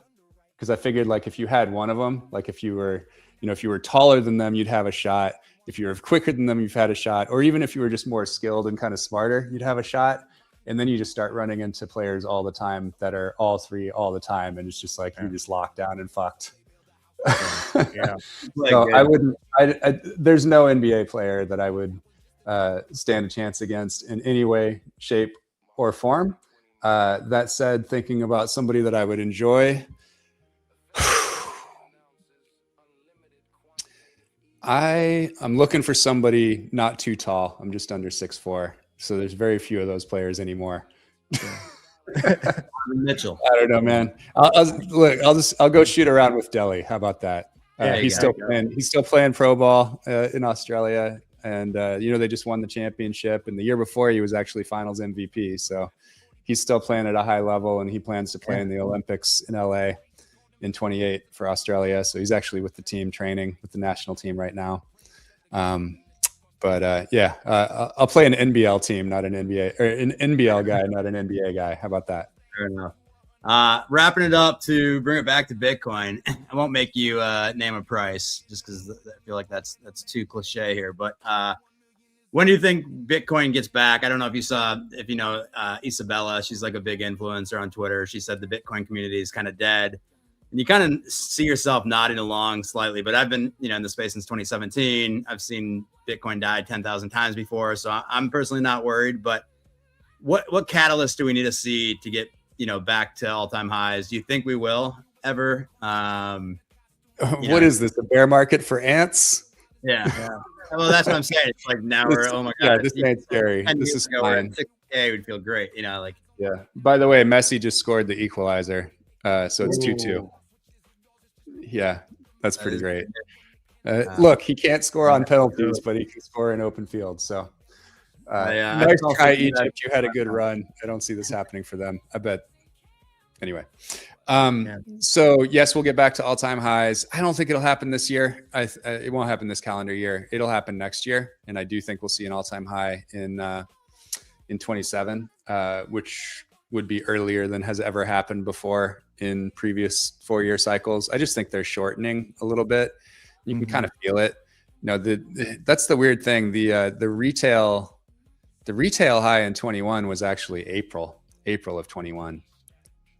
That was when retail all plowed in, and then there was kind of an institutional echo bubble, and it was actually very manufactured, and you could kind of see the algos buying Bitcoin really just to slingshot Solana, so that all the Solana VC bros could get a big Solana pump and then dump in the fall. That was kind of what happened in 21. What are you looking at though? Like, because there's no quarterly earnings reports, there's no like necessarily catalysts. Look, we'll all make up a bunch of shit and say that it was catalysts in retrospect. The truth is they're all there already. There's so much bullish Bitcoin news. And when Bitcoin rotates enough out of lettuce-handed people that have paper products that don't understand Bitcoin, and goes into OG and whale and long-term hodler pleb hands that aren't fucking selling, the price turns, because there's, you know, more buyers than sellers, and that's just what automatically happens. And then we'll go and look for a bunch of narratives to fit. But the truth is, in this space for sure, and frankly true of most securities as well, narrative follows price for the most part, and then we Monday morning quarterback this shit and claim that a bunch of things happened, but it's just not true. Yeah. Too many Bitcoin podcasts breaking it down, different narratives. Yeah, we got to come up with something to say, right? Got to sell some newspapers, as they say. What's next for Swan here? You guys have the, I mean, that I don't think enough people know about that, so we gotta help you market. Again, swan.com/RBX in case you're joining late. Email me, Cory@swan.com, if you want to know more about getting out of GBTC and into real on-chain Bitcoin. Check with your tax advisor. We're doing it for lots of people with no cap gains tax. What else is coming up? We did just launch Swan Generations last month, which is awesome. So that's tax-free gifting within Ascension age to the next generation. So your kids, your nephews, grandkids, whatever. That one's really popular. It's going well. We also launched Vigil Protocol, so vigilprotocol.ai, which is basically family financial orchestration, so that you can, again, sleep well at night and know that all your affairs are handled, and that you've actually, you're not trusting, you've verified, and you actually become the point person and the coordinator across your different, you know, your FA, your lawyer, your insurance guy, your accountant. Like, you actually have it all in hand, and it's all perfect, and you can prove it to yourself. It's a huge deal. And again, it's the kind of thing that you really could only get if you had ultra high net worth tier coverage at like Goldman or Morgan, or had your own family office, you know, so you'd probably have to pay at least 200 grand a year for Vigil Protocol level service. And that's what we keep doing. Like, we just like to use software and build products that democratize. I think maybe our reason for being is to democratize for that kind of, you know, wealthy but not super wealthy, the people with financial complexity, you know, because like your life gets financially complex once you get over like $1 million, but you don't have the support that the ultra wealthy have. And so I think maybe our job with Bitcoin products and services, with Vigil, our goal is to democratize and make available for everyone through technology the level of service that you have if you have a whole team of financial professionals working for your family. That's our goal. I've realized the more I've done, like put together a trust for our own family, when you start doing it, it feels like taxes. And most people hate taxes. I hate doing taxes. So we need to make it less feel like doing taxes, but most people need to get their affairs in order and don't have their affairs in order. So it is a really good thing to focus on, to also make easy and like Robin Hood like for people. Yeah, we started going down that whole path when we had the first kid, and it took me about 10 years to really feel like it was done. So it was 2014 to 2024. And immediately after I was done, I was like, okay, how do you take some steps out here, and how do you share information across thousands of users and make sure that everything has like the right clauses and that you don't waste money? Like, it's just like stupid shit. You know, the thing you got to realize is like, this is all mostly in suburbs around cities is where the kind of, you know, upper end of affluent and the H&Ws live, and everybody has 4 or 5 different point service providers. You have, you know, FA and the lawyer and everything. Those guys are all like coaching Little League and teaching Sunday school and going to Chamber of Commerce, because they're spending like 60% of their time on BD to get new clients. You know, they're not reading the trades all day, and they're not necessarily, you know, keeping up with what legislation is going down the pipe, you know. So I ran into something like, you know, my FA thought like maybe we should set up one of these, you know, out of state trusts, you know, wing, ding, ding, whatever. Set me up with like 3 lawyers. I get through 2. One's pitching, you know, Wyoming or Nevada. The other one's pitching Delaware. The third one's like, you're in California. You can't do this anymore. I was like, what did I fucking pay the first 2 for? Yeah. Not to mention that my FA is on a flat fee, you know, so I'm out like, you know, 5-6 grand just to find out that I can't do it at all anyway. Like, I'd rather just query that and have the software tell me not to do that. That's crazy. I didn't know Jeff froze there. Well, I'm glad we got this on the books, man, because I know we were going back and forth. You're traveling a lot, so it's hard to track you down. But you did answer my email. Totally my fault. Fully my fault. I'm good on email. I'm hard to lock down for 45 minutes, but this was awesome hanging out with you guys. Happy to do it again. Yeah, let's definitely bring good time back. with RBX exchange too. So that it worked out perfect. Indeed. Check out the movie. We linked it in the comments, or I commented it below, and I'll give it a watch. Thanks, guys. Well, good hanging out. Good luck to you, and I'm sure we'll talk soon. Appreciate it. For those hanging out here, we'll let Cory off the hook here. And those hanging out, we are going to do a quick read for our sponsors over at Arch Lending. If you do not want to sell your Bitcoin, you held through all the noise, all the craziness that's happening right now.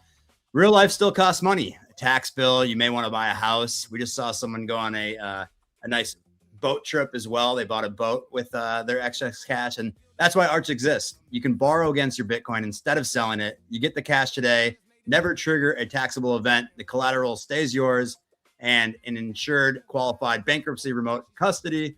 Go check them out today, archlending.com/the Daily Stack. They have the lowest rates in the industry right now. And if you use Daily Stack, you actually get 1% off of their lowest rates. So we may have the lowest rates in the industry when it comes to lending. We'll be back. We're going to hang tight, maybe put some music on here for 30 minutes. And Sniper is going to be here at 2:30 Eastern. So stay tuned. Jody, you got anything before we pause? Sniper's been hot. Talking about Walmart. Betting against Walmart is betting against the American economy, which is always a good take to have. And then, Avi, you be thinking about an NBA player that you could take on. And the wise words from Brian Scalabrine from the Celtics. I'm closer to LeBron than you are to me. That is true. The White Mamba famously played in New York City versus legend, who didn't look that good. But yeah, I'm with Cory here. I don't think I could beat any NBA player. I remember playing a guy who's now, I think, in prison. Terry Pettis was the Minnesota Player of the Year, and I played with him at a gym once, and I was just blown away. And he was just like a high school star. And so the levels of these NBA players are dramatic. Actually, KG used to live by me, and my friend, this is a fun little story. During Halloween, he used to come out his rookie year, give us all candy. And then Chauncey Billups bought his house, and Chauncey Billups played my friend. If my friend could touch the net, he'd play him one-on-one. And my friend played him one-on-one and lost. He didn't go easy on him. He beat him 9-0. And that's your fun NBA story for the day. So we'll be back at 2:30. Hang tight. I'm going to play some new music that we made, and we'll be back very shortly.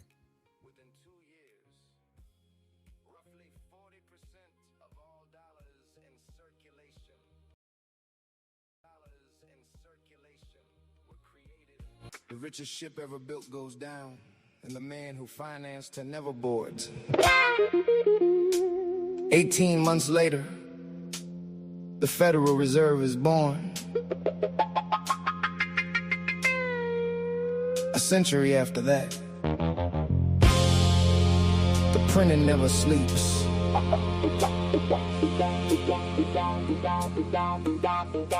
This is the story of the money.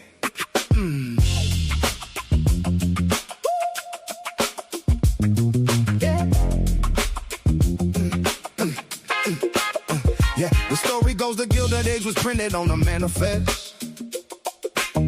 A floating palace made in Voyage Morgan's grandest canvas, yeah. Asked the Guggenheim Straits aboard her when she slipped the pier. And legend swears that everyone opposed the plan they shipped that year.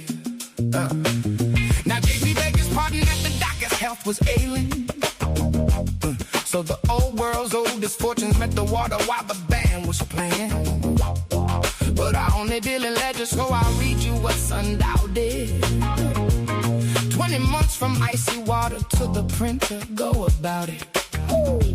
6 men, all them in that real car. First names on the curtains drawn. Aldrich, Warburg, Davis in the dynasties that put the dawn. A Rockefeller wedding turned proximity diplomacy. 9 days on Jekyll Island wrote the arithmetic of dynasty. They can print it, but they can't print that. No, they can't. Every dollar's getting thinner, better watch your back. So where you get the truth? The Daily Stack. Where you learn the game? Daily Stack. 12:30 on the dot, and we don't know how to slack. When the paper turns to powder, how So the engine started humming, watch a century capitulating. 33, they took the gold, a signature note litigating. 6102, a decade in the silver, what you holding? Paid you 20, priced at 35, the share was silent golden. Then every war became a tablet print and press with underwrite. Vietnam drained out the vaults till Nixon cut the cord one Sunday night. 2 decades in the desert, ran it, Trugan on the ticket. No bond driving, no bake sales, just dilution, so specific. Come on, the whole casino nearly burned down to the framing. So they built a house with Joe, the potters called the ashes saving. Balance sheet ran wonderful while wages barely got a raise. That was just a dress rehearsal for the flood of later days. March 2020 markets in free fall. The Federal Reserve announces unlimited quantitative easing, unlimited. Within 2 years, roughly 40% of all dollars in circulation were created after that announcement. Some patterns are right. 2020, here's a trillion, here's another, keep it moving. Stimulated your reflection while the asset holders grooving. Them 2 rows like it was raptured, 40 points in 2 rotations. Then they blamed your grocery bill on ships and weather patterns. Patience called inflation transitory till the world retired in shame. Every crisis fed the printer, every printer fed the game. And the debt cost 37 trillion, interest east the budget. Now the only buyer left is math, the math is never fudge it. So block 0 was the answer to 100 years of drinking. Chancellor on brink of bailout, stitched inside the Genesis awakened. They confiscated metal with a memo and a mandate. But the 21 million is a covenant no order can invade. They came for grandma's wedding gold with legislation, not a gun, but you can't confiscate a memory. 12 words beneath the morning sun. My keys, my coins on a dime. Now they're selling you a stable coin, $1 in a costume, programmable and traceable. A leash inside your wallet's living room. Tether buying treasuries like a nation in the shadows. The empire found a new export. The deck rides on the app now. They can freeze it, that they issue. They can flag it, they can fence it. Money within our switches and yours. It's just a rental with the minutes. So I hold the one they cannot print and cannot be commissioned. From the blinds to the habit, not connected every mission. They had 6 men in a train car. I got candlesticks and cameras. 12:30 every weekday, teaching history in stanzas. They can print it, but they can't print that. No, they can't. No, they can't. Every dollar's getting thinner. Better watch your back. So where you get the truth? The daily stack. Where you learn the game? The daily stack. 12:30 on the dot, and we don't know how to slack. When the paper turns to powder, I'll be sitting on the stack. Daily stack. They built the printer, and they put it in your pocket. One goes to the exit. Next block.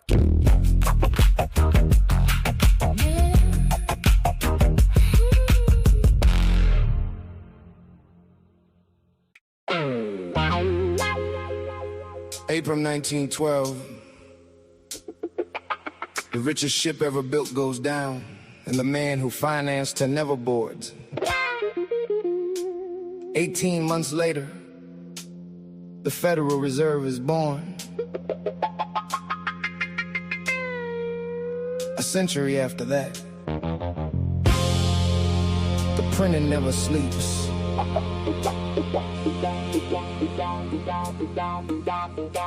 This is the story of the money.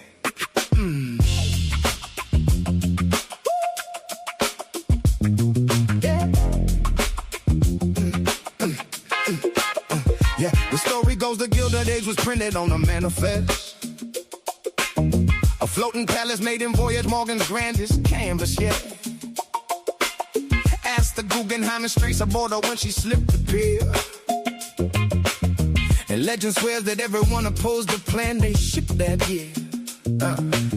Now J.P. Baker's pardon at the dock, his health was ailing. So the old world's oldest fortunes met the water while the band was playing. But I only deal in ledger, so I'll read you what Sundown did. 20 months from icy water to the printer, go about it. 6 men, all them in that real car. First names on the curtains drawn. Aldrich, Warburg, Davis in the dynasties that put the dawn. A Rockefeller, Whittington, proximity, diplomacy. 9 days on Jekyll Island, wrote the arithmetic, the dynasty. They can print it, but they can't print that. No, they can't. Every dollar's getting thinner, better watch your back. So where you get the truth? The Daily Stack. Where you learn the game? The Daily Stack. 12:30 on the dot, and we don't know how to slack. When the paper turns to powder, I'll be sitting on the stack. So the engine started humming, watch a century capitulating. 33 they took the gold, a signature note litigating. 6102 a decade in the silver, what you holding? Page 20, priced at 35, the share was silent golden. Then every war became a tab, the printing press would underwrite. Vietnam drained out the vaults till Nixon cut the cord one Sunday night.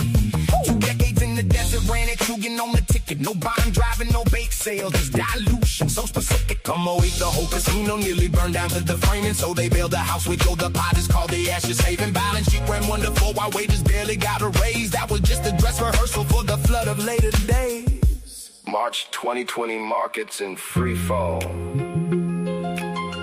The Federal Reserve announces unlimited quantitative easing, unlimited.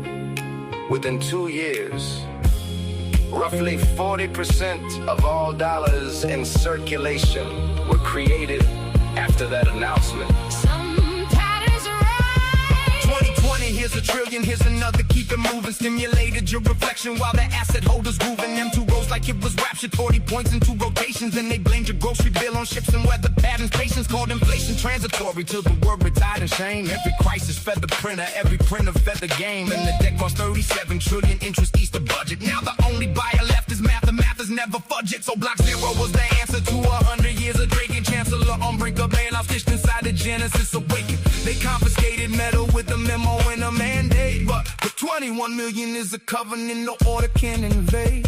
They came for grandma's wedding gold with legislation, not a gun. But you can't confiscate a memory. 12 words beneath the morning sun. My keys, my coins on a dime. Now they're selling you a stable coin, $1 in a costume, programmable and traceable, a leash inside your wallet's living room. Tethered buying treasuries like a nation in the shadows. The empire found a new export. The deck rides on the app now. They can freeze it, let the issue. They can flag it, they can fence it. Money within our switches of yours. It's just a rental with the minutes. So I hold the one they cannot print and cannot be commissioned. From the blinds to the habit, not connected every mission. They had 6 men in a train car. I got candlesticks and cameras. 12:30 every weekday, Teaching history in stanzas. They can print it, but they can't print that. No, they can't. No, they can't. Every dollar's getting thinner, better watch your back. So where you get the truth? the Daily Stack. Where you learn the game? The Daily Stack. 12:30 on the dot, and we don't know how to slack. When the paper turns to powder, I'll be sitting on the stack. The Daily Stack. They built the printer and they put it in your pocket. One goes good, the exit. Next block.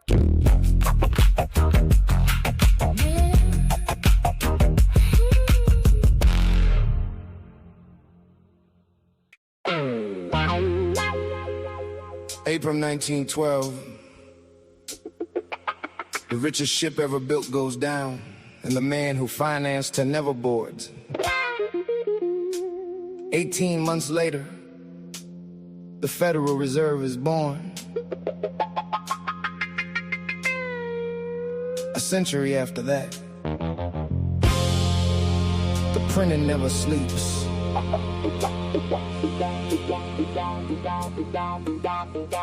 This is the story of the money.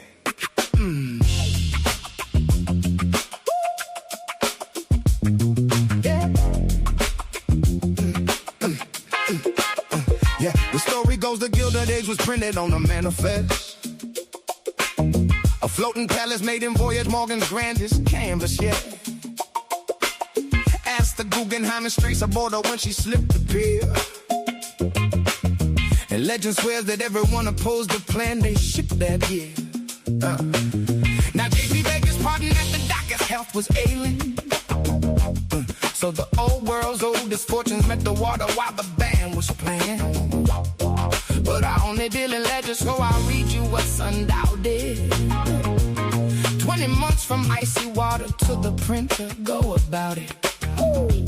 6 men, all them in that real car. First names on the curtains drawn. Aldrich, Warburg, Davis in the dynasties that put the dawn. A Rockefeller wedding turned proximity diplomacy. 9 days on Jekyll Island wrote the arithmetic dynasty. They can print it, but they can't print that. No, they can't. Every dollar's getting thinner, better watch your back. So where you get the truth? The Daily Stack. Where you learn the game? Daily Stack. 12:30 on the dot, and we don't know how to slack. When the paper turns to powder, I'll be sitting on the stack. So the engine started humming, watch a century capitulating. 33 they took the gold, a signature note litigating. 6102 a decade in the silver, what you holding? Page 20, price to 35, the share of silent golden. Then every war became a tab to print and press with underwrite. Vietnam drained out the vaults till Nixon cut the cord one Sunday night. 2 decades in the desert, ran it, Trugan on the ticket. No bond driving, no bake sales, just dilution, so specific. Come away, the whole casino nearly burned down to the framing. So they built a house with gold deposits called the ashes saving. Balance sheet ran wonderful while wages barely got a raise. That was just a dress rehearsal for the flood of later days. March 2020 markets in free fall. The Federal Reserve announces unlimited quantitative easing, unlimited. Within 2 years, roughly 40% of all dollars in circulation were created after that announcement. Some patterns are right. 2020, here's a trillion, here's another, keep it moving. Stimulated your reflection while the asset holders grooving. Them 2 rows like it was raptured, 40 points in 2 rotations. Then they blamed your grocery bill on ships and weather patterns. Patience called inflation transitory till the word retired in shame. Every crisis fed the printer, every printer fed the game. And the deck cost 37 trillion, interest east the budget. Now the only buyer left is math, the math is never fudge it. So block 0 was the answer to 100 years of Dragon Chancellor on brink of bailout, stitched inside the Genesis awakened. They confiscated metal with a memo and a mandate. But the 21 million is a covenant no order can invade. They came for grandma's wedding gold with legislation, not a gun. But you can't confiscate a memory. 12 words beneath the morning sun. My keys, my coins on the door. Now they're selling you a stable coin, $1 in a costume, programmable and traceable. A leash inside your wallet's living room. Tether buying treasuries like a nation in the shadows. The empire found a new export. The deck rides on the app now. They can freeze it, let the issue. They can flag it, they can fence it. Money with enough switches of yours. It's just a rental with the minutes. So I hold the one that cannot print and cannot be permission. From the blinds to the habit, not connected every mission. They had 6 men in a train car. I got candlesticks and cameras. 12:30 every weekday, teaching history in stanzas. They can print it, but they can't print that. No, they can't. No, they can't. Every dollar's getting thinner, better watch your back. So where you get the truth? The Daily Stack. Where you learn the game? The Daily Stack. 12:30 on the dot, and we don't know how to slack. When the paper turns to powder, I'll be sitting on the stack. The Daily Stack. They built the printer, and they put it in your pocket. One goes to the exit. Next block.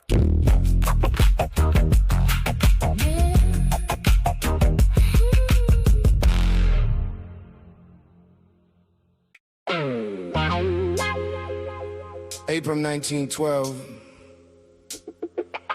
The richest ship ever built goes down, and the man who financed her never boards.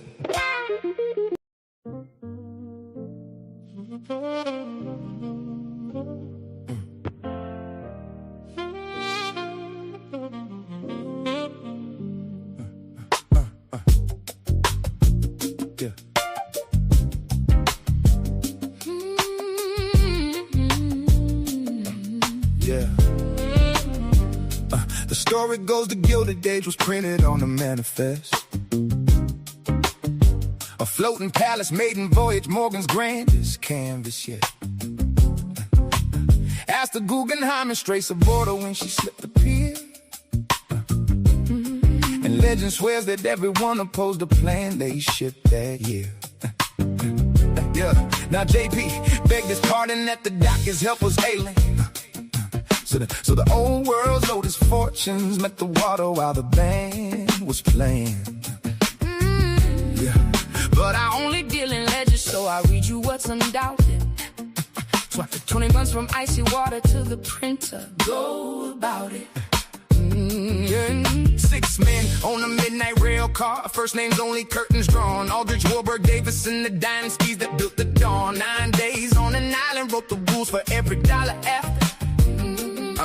And your great-grandfather's paycheck was the first line of the chapter. Oh, they can print it, but they can't print that. No, they can't. Every dollar's getting thinner, better watch your back. So where you get the truth, the daily stack. Where you learn the game, the daily stack. 12:30 on the dot and we don't know how to slack. When the paper turns to powder, I'll be sitting on the stack. Now listen, 1933, they came for grandma's wedding ring. A signature, no soldiers made the holding go to felony. Paid you 20, price of 35 before the ink was drying. That's a third of every savings account gone without them trying. Then your grandfather worked one job and bought a house and fed a family. One income, one pension, one handshake, that's the anatomy. To Nixon on a Sunday, cut the anchor, called it temporary. 55 years floating in the worst still in the dictionary. Every road went on the credit card, a trillion in the desert. No buying drives and no bake sales, just your purchasing dismembered. You've been running on a treadmill that they filter a little steeper. Work is real, but money's fiction, and the fiction's getting cheaper. They can print it, but they can't print that. No, they can't. Every dollar's getting thinner, better watch your back. So where you get the truth, the daily stack. Where you learn the game, the daily stack. 12:30 on the dot and we don't know how to slack. When the paper turns to powder, I'll be sitting on the stack. 2020, here's a trillion, here's another, watch it flying. 40 cents of every dollar born while businesses were dying. Then they blame your empty grocery card on weather and on shipping. Called inflation transitory while your steak dinner went missing. The money broke before you did nothing wrong. Who believe her? You were told to work and save and they debased it with a fever. 37 trillion owing interest eating up the table. Every empire prince is ending, that's the oldest human fable. So block zero hit in January, answer to a century. Chancellor on brink of bailout, stitched in code and effigy. They took the gold with paper, but this covenant won't fold. 21 million fixed forever, that's the new immortal goal. They came for the gold with a signature. They'll come for the paper too. But some things can't be confiscated. And baby, I'm saving mine for you. So this is for the single mother watching groceries doubling, and the young man priced from housing while the pundits call it grumbling. It's not your fault, it's the designer ledgers rigged involved it. But there's an exit door in cyberspace they never can assault it. They had 6 men in the train car, we got nodes in every nation. From the blinds to the having, this is peaceful confiscation. Proof salvation, fix the money, fix the world, I say it till I'm breathless. 12:30 every week they come to stack the truth relentless. They can print it, but they can't print that. No, they can't. Every dollar's getting thinner, better watch your back. So where you get the truth, the daily stack. Where you learn the game, the daily stack. 12:30 on the dot and we don't know how to slack. When the paper turns to powder, I'll be sitting on the stack. I'll be sitting on the stack.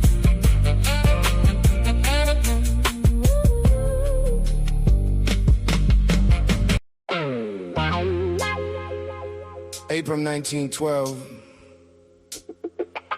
The richest ship ever built goes down, and the man who financed her never boards. 18 months later, the Federal Reserve is born. A century after that, the printing never sleeps.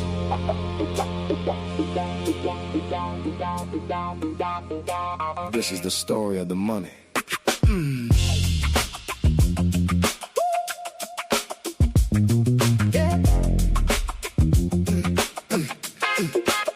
Yeah, the story goes the Gilded Age was printed on a manifest. A floating palace made in Voyage Morgan's grandest canvas, yeah. Asked the Guggenheim and Straits aboard her when she slipped the pier. And legend swears that everyone opposed the plan they shipped that year. Now JP begged his pardon at the dock as health was ailing. So the old world's oldest fortunes met the water while the band was playing. But I only deal in legends, so I'll read you what Sundial did. 20 months from icy water to the printer, go about it. 6 men, all them in that real car. First names on the curtains drawn. Aldrich, Warburg, Davis in the dynasties that put the dawn. A Rockefeller wedding turned proximity diplomacy. 9 days on Jekyll Island wrote the arithmetic dynasty. They can print it, but they can't print that. No, they can't. Every dollar's getting thinner, better watch your back. So where you get the truth? The Daily Stack. Where you learn the game? The Daily Stack. 12:30 on the dot, and we don't know how to slack. When the paper turns to powder, I'll be sitting on the stack.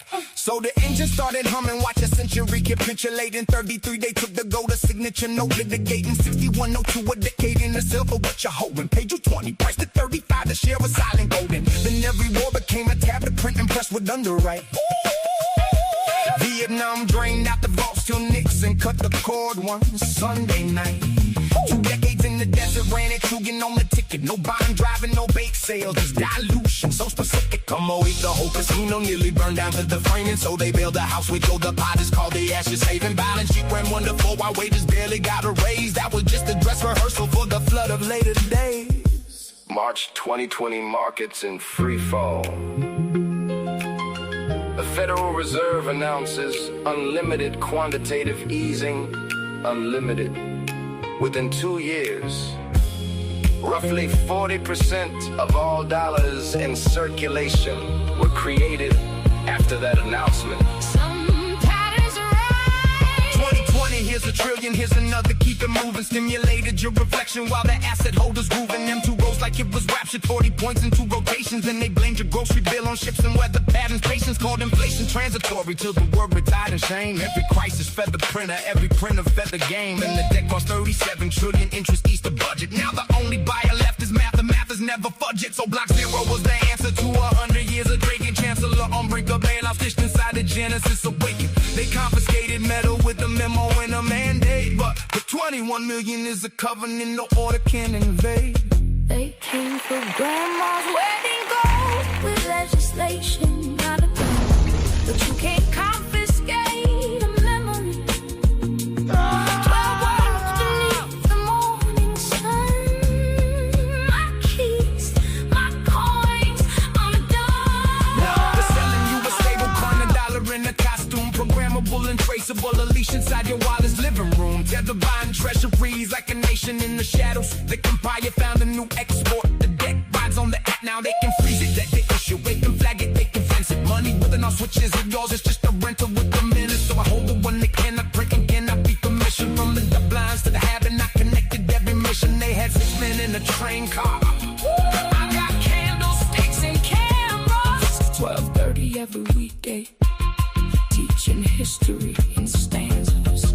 They can print it, but they can't print that. No, they can't. No, they can't.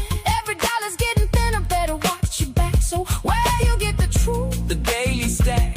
Where you learn the game? The Daily Stack. 12:30 on the dot, and we don't know how to slack. When the paper turns to powder, I'll be sitting on the stack. The Daily Stack. They built the printer, and they put it in your pocket.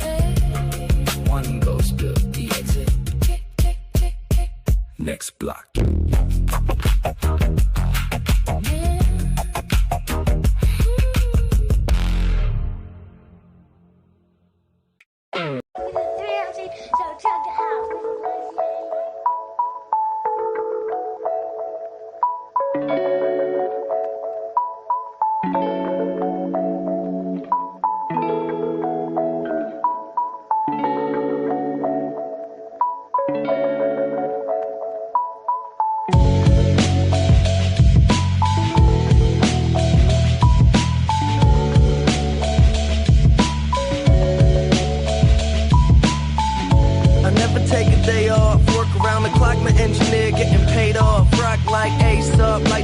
Take off, so high I cannot see. 8 off, now now I got these rappers all breaking up a sweat. Cause every time I get up on the mic, I come correct. And I learned it from the best, always dressing something fresh. Looking for a little dime, big button, nice chest.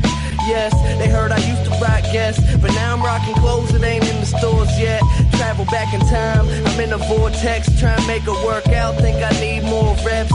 Used to take a bus, now the boy board jets. Cause kids got me buzzing like a fucking hornet. They say I got next, tell them that I got now. It's all Disney, boy, my family proud. Make them say L, make them say O. The hoes that tell me yes, the same ones that tell you no. Whoa, I ain't just an average Joe, way above the average flow. Boy, my life is most dope. No matter where life takes me, find me with a smile. Pursuit to be happy, gon' be laughing like a child. I never thought life would be this sweet. It got me cheesing from cheek to cheek, hey, hey. And I ain't gonna wait for nothing, cause that just ain't my style. Life couldn't get better, this gon' be the best day ever. If it ain't about a dream, then it ain't about me. Go a couple full weeks without a good night's sleep. Imagination, making musical creation. The journey that I'm facing, plus the paper that I'm chasing, got me crazy after saying it. With the lames I see you hating, but there's nothing that you changing. Thumbs up, I'm maintaining, no complaining when it's raining. I'll be in another zone, move out my mother's home to a world to call my own. I ain't gonna play around no more, find the difference from the ground and the floor. If we gotta fight, I'll be down for the war. Thumbs up, homie, I'll be sure. No matter where life takes me, find me with a smile. Pursuit to be happy, gon' be laughing like a child. I never thought life would be this sweet. It got me cheesing from cheek to cheek, hey, hey. And I ain't gonna wait for nothing, cause that just ain't my style. Life couldn't get better, this gon' be the best day ever.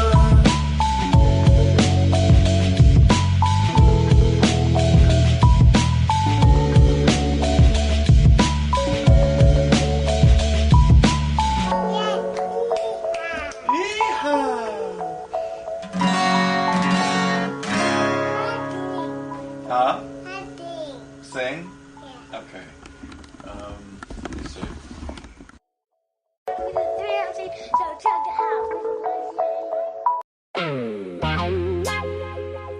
April 1912. The richest ship ever built goes down, and the man who financed her never boards. 18 months later, the Federal Reserve is born. A century after that, the printing never sleeps.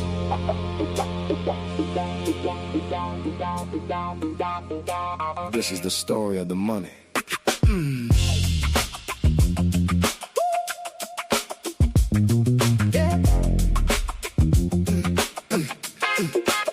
Yeah, the story goes the Gilded Age was printed on a manifest. A floating palace made in Voyage Morgan's grandest canvas yet. Asked the Guggenheim and Straits aboard her when she slipped the pier. And legend swears that everyone opposed the plan they shipped that year. Now J.P. Baker's pardon at the dock, his health was ailing. So the old world's oldest fortunes met the water while the band was playing. But I only deal in ledger, so I'll read you what Sundial did.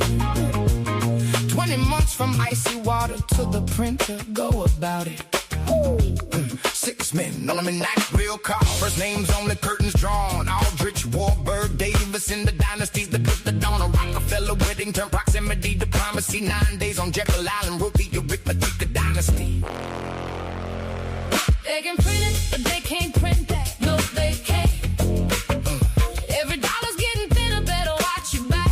So where you get the truth? The Daily Stack. Where you learn the game? Daily Stack. 12:30 on the dot, and we don't know how to slack. When the paper turns to powder, I'll be sitting on the stack.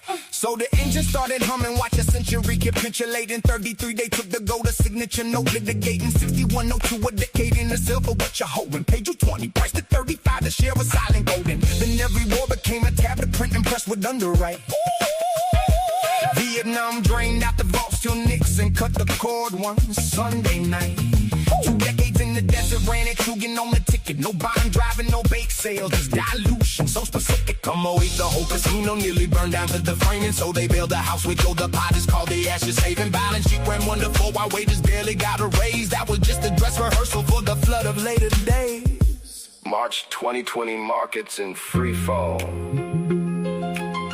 The Federal Reserve announces unlimited quantitative easing, unlimited. Within 2 years, roughly 40% of all dollars in circulation were created after that announcement. Some patterns are right. 2020, here's a trillion, here's another, keep it moving. Stimulated your reflection while the asset holders grooving. Them 2 rows like it was raptured, 40 points in 2 rotations. And they blamed your grocery bill on ships and weather patterns. Patience called inflation transitory till the world retired in shame. Every crisis fed the printer, every printer fed the game. And the deck cost 37 trillion, interest Easter budget. Now the only buyer left is math, the math is never fudged. So block 0 was the answer to 100 years of Drake and Chancellor on brink of bailout, stitched inside the Genesis awakened. They confiscated metal with a memo and a mandate. But the 21 million is a covenant no order can invade. They came for grandma's wedding gold with legislation, not a gun, but you can't confiscate a memory. 12 words beneath the morning sun. My keys, my coins on a dime. Now they're selling you a stable coin, $1 in a costume, programmable and traceable, a leash inside your wallet's living room. Tether buying treasuries like a nation in the shadows. The empire found a new export. The deck rides on the app, now they can freeze it. That the issue, they can flag it, they can fence it. Money with enough switches of yours, it's just a rental with the minutes. So I hold the one that cannot print and cannot be commissioned. From the blinds to the habit, not connected every mission. They had 6 men in a train car. I got candlesticks and cameras. 12:30 every weekday, teaching history in stanzas. They can print it, but they can't print that. No, they can't. No, they can't. Every dollar's getting thinner. Better watch your back. So where you get the truth? The daily stack. Where you learn the game? The daily stack. 12:30 on the dot, and we don't know how to slack. When the paper turns to powder, I'll be sitting on the stack.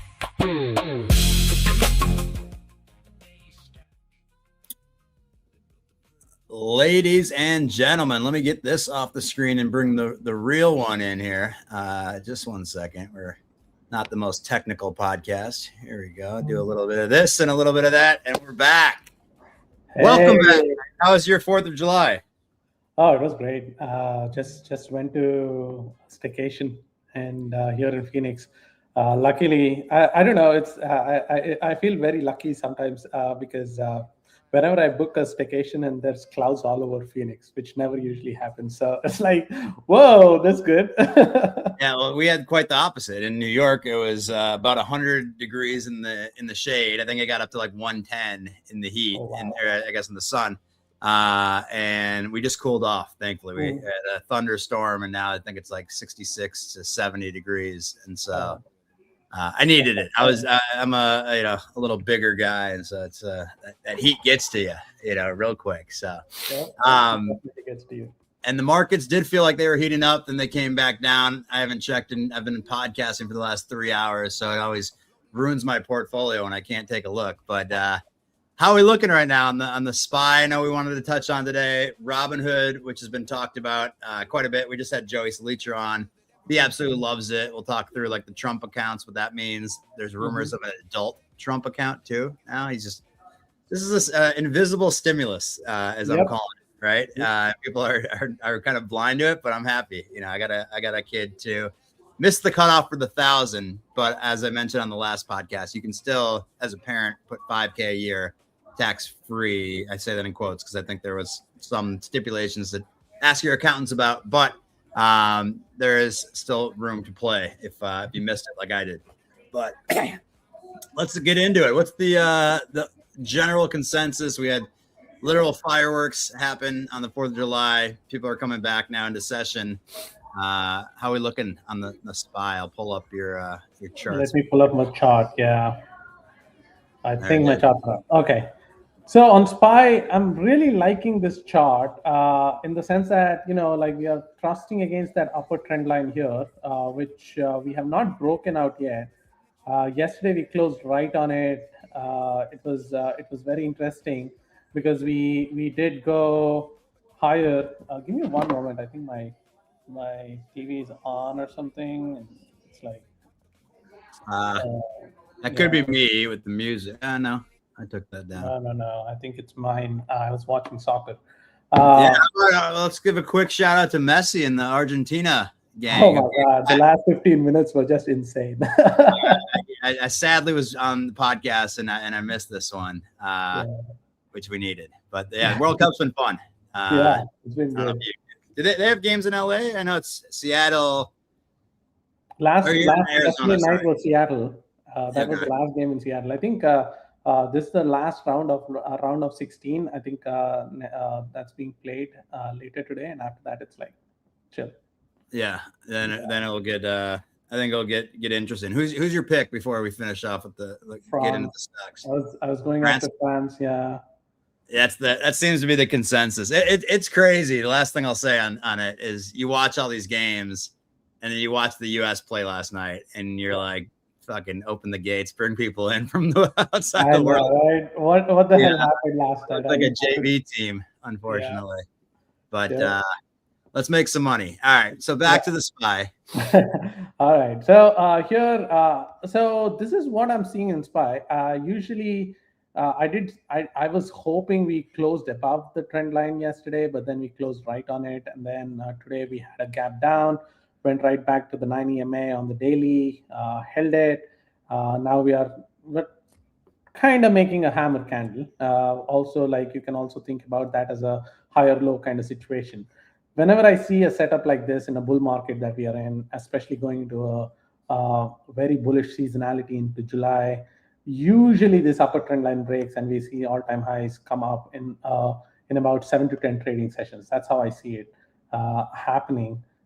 In the next 7 to 10 trading sessions. So I'm looking at this trend line very carefully, definitely looking at certain stocks which have held relatively very, very well and also flagging and doing their thing. So in my opinion, we probably will see this bear gap fill at around 760 pretty soon once we see a thrust through about this upper trend line here on SPY. I would love that. The cues. Even on the cues, like today, even after the gap down, given the weakness in chips, we are holding on to this lower trend line. So it's a couple of things that I'm looking at. Yes, cues are holding, SPY is flagging under the trend line. There are certain stocks which are showing relative strength. So those are the stocks that I'll probably look into, the ones that we'll talk about in the after these. Yeah. We wanted to touch on, let's get into Hood just because we brought it up. Hood, obviously the bullish macro and everything. Firstly, the story is definitely on the weekly time frame. Look at this weekly time frame. Absolutely insane. It's an inside week right now. Obviously, we are just 2 days into the week, but it's still an inside week. We did break out last, on last week, we closed right at the 113 level. This week we trusted higher, but then we're still under that 120 barrier. But once that 120 kind of breaks, 125, 139 should come up very, very fast. Something that I really like in the short-term sense is the compression that we are seeing on the daily on Hood. Look at this compression that's happening. It's a double inside day, right under the trend line on the daily time frame, and market moves in compressions and expansions, and this compression looks to be after a gap up, holding that gap, and this compression here near the trend line. 9 out of 10 times I usually see a break out than a breakdown on a stock like Hood with the momentum that it's holding right now.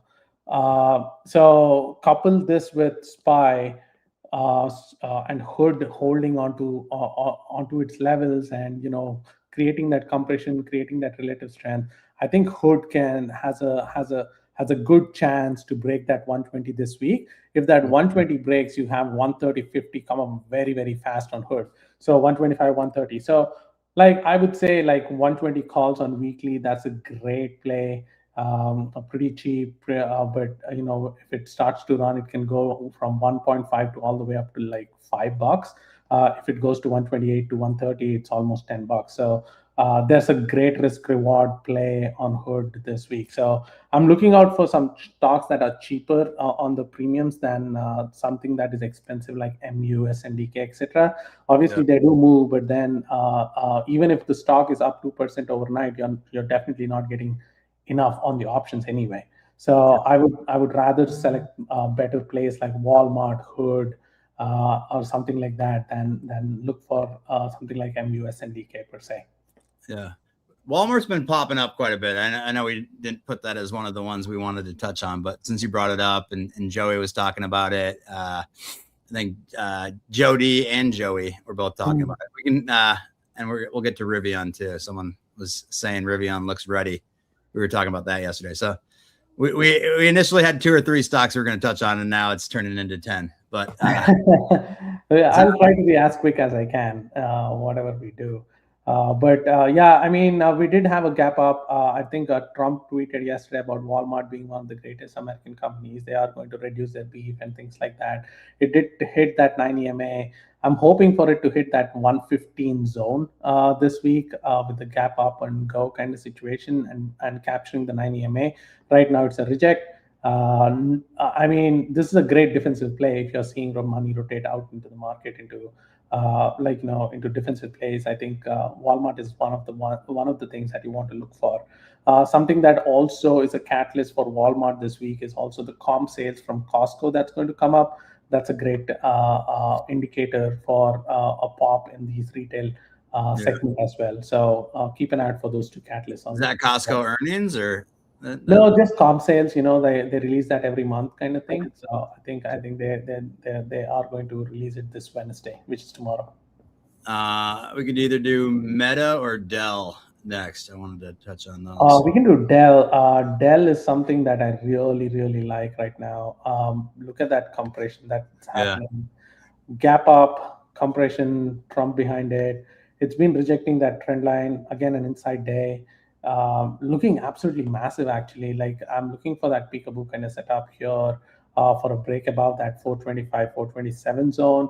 Once that breaks, I think there's a quick ramp up towards that 470. 500 is a price target on DELL. If like just the measured move of this is 472, it's about 100 points. So the break of this takes it all the way up to 530 or so on DELL. So keep an eye out for that. And that's like 500 when you say price target, just to clarify for the audience, that's end of year. No, it can. So once this upper trend line breaks, I think you can give it up like a couple of weeks, and then you can see a 500 price target at minimum. This is going to be a clip, or if it doesn't hit, then we won't clip it. No, but just look at this upper trend line. This upper trend line is all that you need to look for entry here, and there'll be a quick fast ramp towards that 470. So you can play weeklies, bi-weeklies, like probably end of month, up to you. But that upper trend line is what you want to look for. Love it. Meta has been in the news quite a bit. I know it's been killing my my Nebius play with that news that came out. But yeah, it's been it's one of those stocks I always say you can't cuck the Zuck. Eventually he'll break through and find a way, as he always does. But it broke through, it looks like. It broke through. This is a very short-term sense of it. Obviously, I did talk about this when it was hitting this lower trend line here at around 540 last week. I think I had a Twitter post on this as well. This is the position that you want to add for your long term, and it's hitting that trend line. And once it hits that trend line, every single time we had that huge ramp ups. So it hit that last week, and now look at where it is. Obviously, the 9 and 20 on the weekly being captured, the 9 also crossing above the 20 on the daily. Absolutely good news today with Muse AI content creation tool that they released as well from super artificial intelligence labs also. I think Meta is going to 666 before its earnings, and after its earnings, we have to see how good their report is. But in the short-term sense and in the long-term sense, I really like the stock. I think Meta is $1,000 stock, and I'll definitely stand by it. And I've been telling this that it might be that by mid 2027. So this was a great add on Meta at around 540 level again. Overall, I think there's quite a big runway for this stock to the upside. Yep. Let me pull up my trusty cell phone here real quick. Did we do Hood? Yeah, we finished Hood. All right. Then we had Netflix we wanted to touch on. A lot of negative news in which I actually love when there's negative news. I feel like the funds are paying off these journalists to write before they make a big play. But it's been not so good, obviously, over the past year or so. But where you seeing that? I mean, the hype behind Netflix has quite dimmed down. Everybody's money is in the AI place now. So, it's just old money that's sitting on Netflix right now. There's no new money coming into Netflix because everybody's in the AI play per se. So I technically don't like Netflix. I mean, there are better stocks for you to invest in is what I feel. Yeah.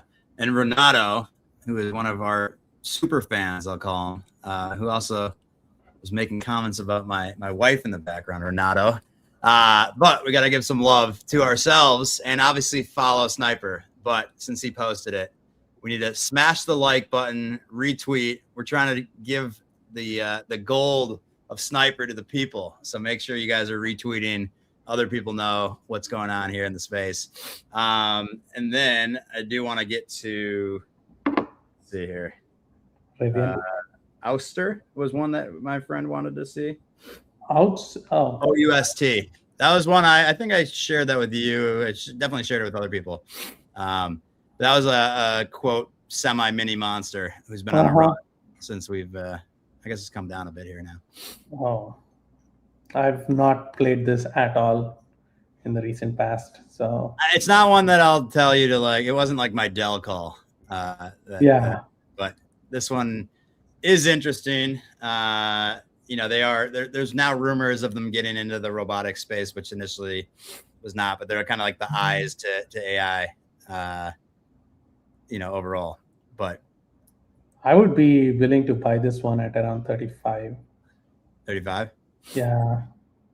Okay. I'd be very interested in buying this one at 35. 41 is the 9 EMA, but somewhere if it can pull back all the way up to like 35, which is also the 20 EMA on the weekly, that's where I would probably buy this one. Yeah. Let's do Jaja Patel is saying, is there a cup and handle there? On OUST? No, I don't see a cup and handle. I mean, this is a cup, yeah, but there's no handle here. We need a handle. Yeah. Jaja, sorry, no handle yet. What was the other one I wanted to check on? Let's do Nebius real quick, just because Nebius starting to get killed here a little bit on. It's been getting smoked, but it's been hanging around the $200 mark. I mean, this is definitely like one of the stronger supports, but then the next strong support is all the way up to 168. This was when I was like, I think I tweeted this out too. Like, I saw the breakdown of NBIS here on the Meta News, and after that retest of the trend line and just keeps dropping off. If this 195 kind of breaks, I think 168.50 comes up fairly very quickly, and that's where I would probably add NBIS. But right now, I'm more interested in CRWV than NBIS, to be honest, given how much of a beating that stock took and how much of a bullish flows are there going into that stock. So I'm definitely more bullish on CRWV at this point for a price target about 98, coming up in between now and 717 than NBIS, to be honest. Okay, fair enough. I mean, NBIS, like I said, it's at support, right? Like it's 190 is definitely a support, but then how much of momentum can you gain from here is also like 210, 233, 210. There's quite a bit of resistance. 233. There's quite a bit of resistance. But when you look at CRWV, there's a quick ramp that can happen up to 98 from 82. So there's much a better risk reward on CRWV than NBIS in my opinion. We're getting a lot of requests for both RIVN and then Qualcomm. RIVN, I think they did a cash offering or something today. After that popped towards that 20, but I also think I remember some of my friends and family booked the new R2 and their I think their delivery date on Rivian is end of December, and they were saying they were like crazy number of requests on Rivian for who were pre-booking the R2. So overall, I do see this cash offering, like the stock offering, as bullish.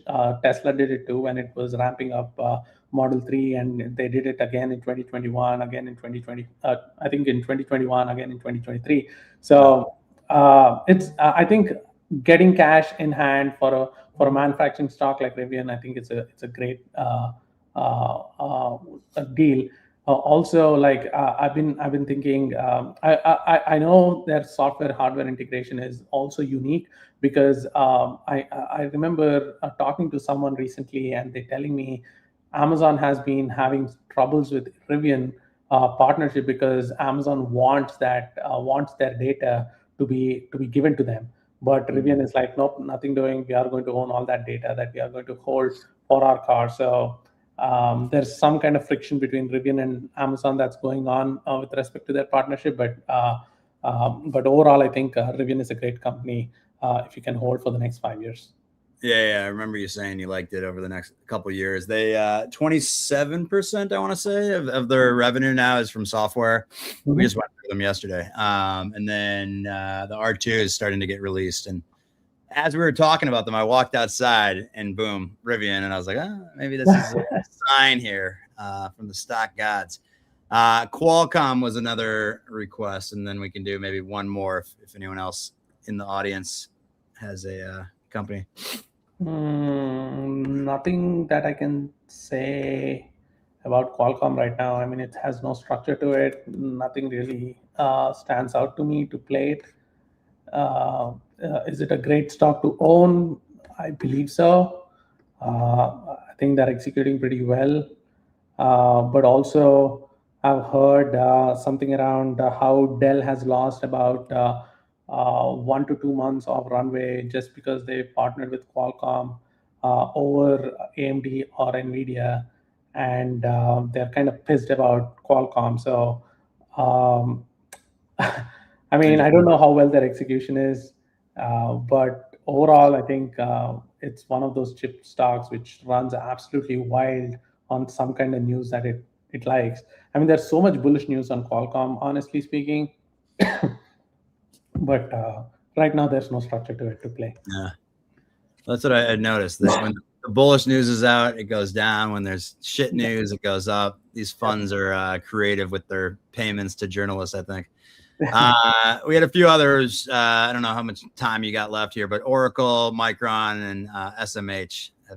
I think Micron, I already posted a video on it, so I think people can refer to that. Skip. Sorry, Rabaya Mahmood 6845. SMH or Oracle? You can choose there. I'll probably do Oracle. Where's Oracle?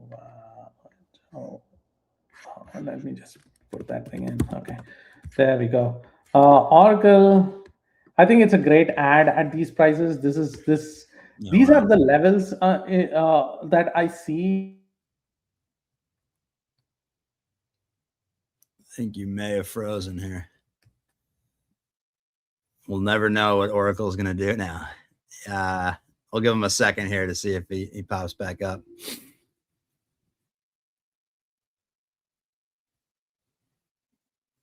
Let's see, Sniper.